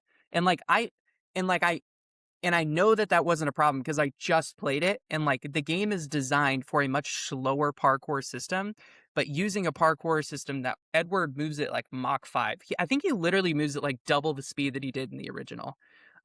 And what the problem with that is it feels way less methodical. He feels much more like a superhero and much less like a dude who's very talented at moving through like across ships and swinging on ropes and like he Mm. can clear a city street in a single jump, like just flying through the air. And I'm like, Not even momentum buildup, just yeah, standing there just and jumping jumps. over. And you see the animation start, it clicks in, and then he flies out of the others. Stuff like that. Um, I just think that's a system problem. I can't even blame the devs because it's better than it was in like Origins, but like Mhm. in a way that it's just like this just needs to be fixed. Not in like a it's getting better, like just scrap it and like go back to like the slow methodical parkour that we used to have in like basically all the way up until Unity, because Unity is where it started to get really messy. Um Mhm. and you can have I don't care if we have like the really old high, medium, low profile stuff in like Assassin's Creed 1, or if we go for like the AC3, AC4, just hold right trigger to sprint system. I don't care. Mhm. But it's just not it doesn't flow well. Secondarily, the tone, they they just whiffed. Like Oof. I that's the part that hurts for me is because I just played it and I know this was a meme on the internet and I was honestly pushing back against this meme. But you guys remember when they showed off the scene with Adewale right after you get the Jackdaw, um, where he just comes out of the storm and they're like meeting each other for the first time and they're like, oh Yeah, my yeah, gosh, yeah. I can't believe we survived, and everybody was like, it's soulless with the lighting, and Mm. everybody was like, Yes, I oh, do, I do. it's just the lighting. Um, Well, the problem is what they did to fix it is they baked lighting for certain cutscenes, but generally speaking, the game was obviously built with graphic fidelity in mind, not artistic vision, because the lighting and the way that they've designed these characters, there's zero. The character's emotion and tone of the scenes is not portrayed via visuals at all. Zero. It's very Mm. flat. And so the problem with that is Edward comes across as like a good dude and like cheery and happy. And like the other people come across as like there's no grit there. And the OG Assassin's Creed 4, I didn't realize. I thought it was fairly campy, but having played through it again, it's not. It's fairly like tense and gritty and stuff. And I think that Resynced Mhm. loses that consistently throughout the entire game. And that is not a Mm. that's not a shot at the visuals. It is a downright gorgeous game. It's just very apparent to me that I don't know if it they just didn't capture it. And you can a specific and it's exacerbated with the new voice lines and the new content because Edward does the Aloy thing where he talks to himself constantly and it makes me want to blow my brains out every time he does it. Like he'll kill No it. one does that. No one actually does Nobody that. does that. Thank you. Like, oh my gosh. It pisses me off Oh, so I bet much. if I climb up here, I can get over there quicker. Like, I think Exactly. that. I don't say it out loud ever. He does this shit and I'm like, why do you have this incessant need to fill everything with dialogue? It doesn't have to be there. And and it gets so much worse when you're talking to people because Edward responds like a dialogue option. He talks like, and again, this is only purely new content, but like when you're there's like a Frenchman in Great Ianagua who like gives you naval contracts, and Yeah. he and Edwards like back and forth is downright trash. It is awful. Like I don't know who these writers are, but they don't understand Edward as a character. He is not a happy-go-lucky, friendly person. He is greedy. A pirate. Yeah, he's Mhm. greedy, angry, selfish, all these other things. But you go and meet the Padre, and he's like, I'll go help deliver dinner to the people for sure. Of course. And I'm like, this is not who this character is. And when you make him do this, it it it feels so at odds. And I know this is a problem with the game because the old voice lines are there, but the new motion capture and the stuff they did to update the character models is also present. And so when you Mm. combine them, what Edward is saying and what he looks like are two like polar opposite things. And it only gets worse Mm. when they're both new. So like old and new, Mm. eh. Old like new and new looks bad. And so like that's Mhm. frustrating for me because it pops up all the like, it would be fine if it was like they just added some new side missions and like that was the only time I had to deal with it. But it gives me so little faith for like the future of like what Assassin's Creed could be because Assassin's Creed used to be really good at character to character work, but now the character to character work is so bad.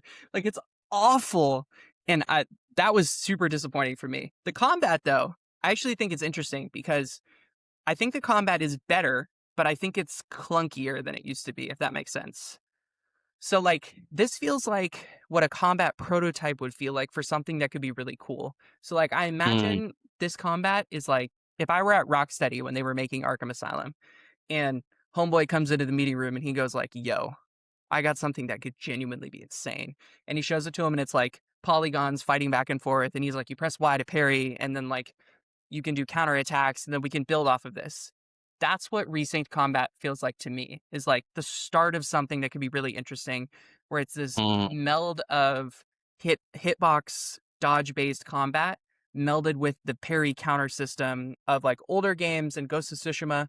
They just need to figure out a way to make it smoother, like transition from animation to animation, less like R1 spam to break someone's guard.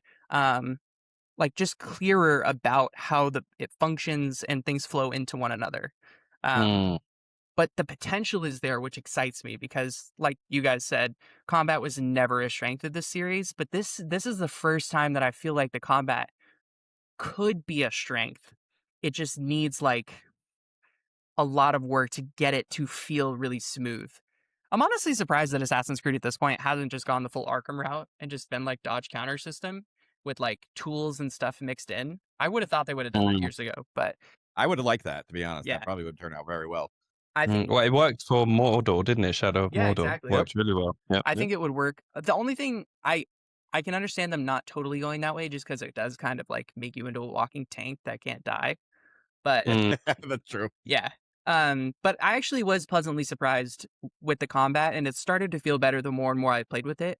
But it just needs like it needs a lot of polish, I would say. But the framework mm, is there. mm, I feel like mhm. if you use the R2 skills in combat, it makes the diversity of it feel better. It But you don't need to. That's the thing, I feel it like. Yeah, it does help, but the problem is they're very clunky to use because it does a they lot are. of the like slowdown and the like stun animations and the um stuff like that. It's not as Yeah. smooth as I would want it to be. I don't have you guys run into this? I thought that every time you did a takedown on someone, you could then chain it to someone else, but that doesn't appear to be Mm. the case. Perfect parries. Then you can chain. Only off of perfect parries? Oh, is Yeah, that what from that from what is? Okay, okay. from what I've done, yeah. Because if I Okay, just do a yeah, because regular I parry, did I can't notice chain. that, yeah. Sometimes I'd be able to chain and I other thought it times I was haven't. That's any time I killed interesting to know. someone. I thought it was any time I Mm, killed someone. I also really like how they've handled like itemization in this game.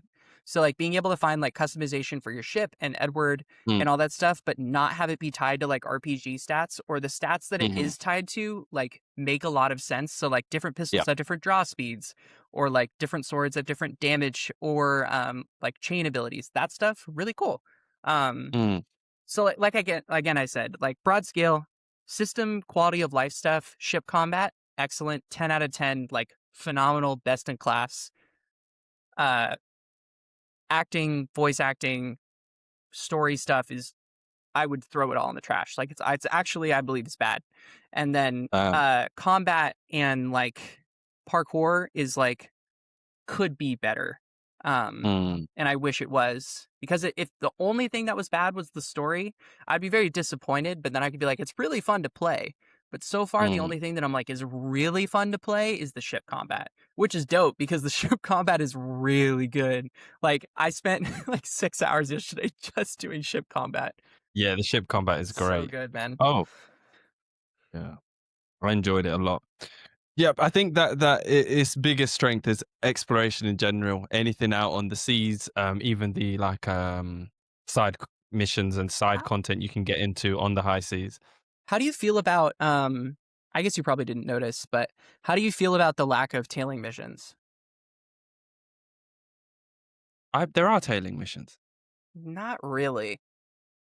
Maybe then, but I've had a few already. Where it's like follow that guy and tail this guy. It's not quite the same, but I've had a lot of missions where it's like find this person, then follow them somewhere, Interesting. and I'll be yeah. Maybe I don't know. I might be overreading into it, but basically like Mm, um it feels like they like gutted it but didn't replace it with anything meaningful. And so it's just mm. like this really short sequence of like you'll follow this dude really quick and then they'll like Oh, get out of okay. there really fast. They'll be like, all right, Yeah, it's yeah, yeah, yeah, too much yeah. tailing. Like they hate that It shit. is quite quick. Yeah, yeah, Yeah. yeah, yeah. Okay. Yeah, Because yeah. Yeah. there's like a mission. You've probably done this one where you have to tail a man of war, like the really big ship. Oh, in the boat. Yes, Yes, yes, yes, yes, yeah. and Blackbeard literally says like, "We need to tail the ship," and then like as Mm. soon as you start to tail the ship, it's like, never mind, park the ship," and I'm like, Yeah, yeah, and then it you get just off and I tail remember him that. on ground yeah, in it. Yeah, yeah, it yeah. just feels super stunted. Where they're like, "Okay, we just need Yeah. to get rid of tailing," but they haven't replaced because, like a lot of people mentioned, Assassin's Creed 4 has a ton of tailing missions, but they like and rightfully so, they did try to like change it and make it different. I just don't think they Mm. made anything interesting enough to like be like, "Yeah, this is significantly better." It's just not Hard tailing. thing to replace though, isn't it? Because it makes sense to have a tailing mission in something like Assassin's Creed Yeah. because that is more like a realistic take on what would like an assassin do. You follow people around till you find the You got to opportunity, know their find the schedule. information. Yeah. Yeah. Exactly. But I think, yeah, toning it down, it is a hard thing. What would you replace it with? Because I can't really think of anything. Do you know what I mean? I was kind of hoping they would do the black box missions that they really focused on in Assassin's Creed Unity. Uh, what Unity used to do is when you would have Mm. an assassination contract, you would show up somewhere and they would like give you the opportunity to like scope out the area and they would have like points of Oh. entry, almost like Hitman. It was like Hitman Light, where like Okay, you could be okay. like, all right, I can sneak in here, I can bribe this guy, Mhm. there's an open window here, and they would set up different Mm. assassination opportunities.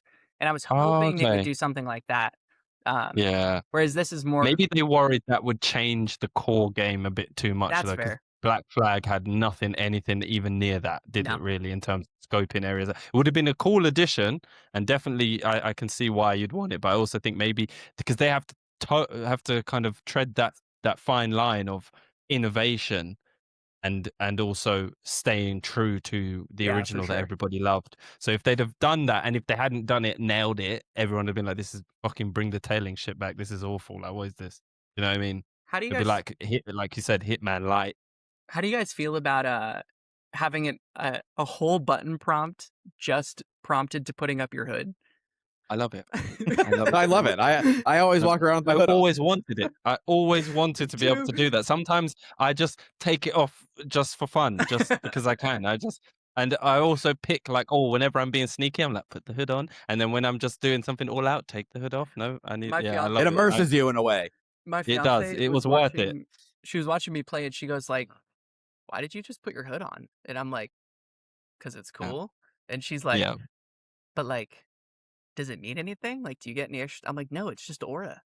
And I'm like, Mhm. "They even know it's so much aura, it's just that there's a button whose only job in the game is to put on the hood." Wait, You is know? there no benefit to wearing it? Nothing. Not It's as just far as I've Really? noticed, no. It's fully It's cosmetic, role huh? play. You can pretend that Yes, it yes. benefits, because that's what I do. I'm like, "Oh, I don't want anyone to Me know who too, I am. me I'm too. being sneaky. I'm gonna put it on now." And then I take it off sometimes. One thing I have noticed though is as soon as you jump into water, it just comes off by Yeah. itself, which makes sense, but yeah, that was just a funny detail. It just made me I laugh haven't so hard that, like, there's literally obviously limited inputs on your controller. Like, this is Mhm, normally something you'd see in, like, on, like, a keybind system, but, like, mhm. it's literally just hood up, hood They off. gave the people what they wanted, They man did, Matt. finally. They gave the people I'm what gonna they go play it wanted. right after this freaking podcast. I'm so Speaking of, excited. I'm gonna have to go now, That's a guys. good time. I've got to go. I Yeah, got let's it's yeah. we can do our outros right now. So how about you go first, Jay? Nice. As always, guys, thank you so much for joining us. It's always been a pleasure to talk with you guys, and I will catch you in a couple weeks, and we'll be talking in between then, following the latest news. Bless. Maddie? See everybody. Fun talking. PlayStation, fuck you. And Xbox, little less fuck you, but, you know, it's the same thing.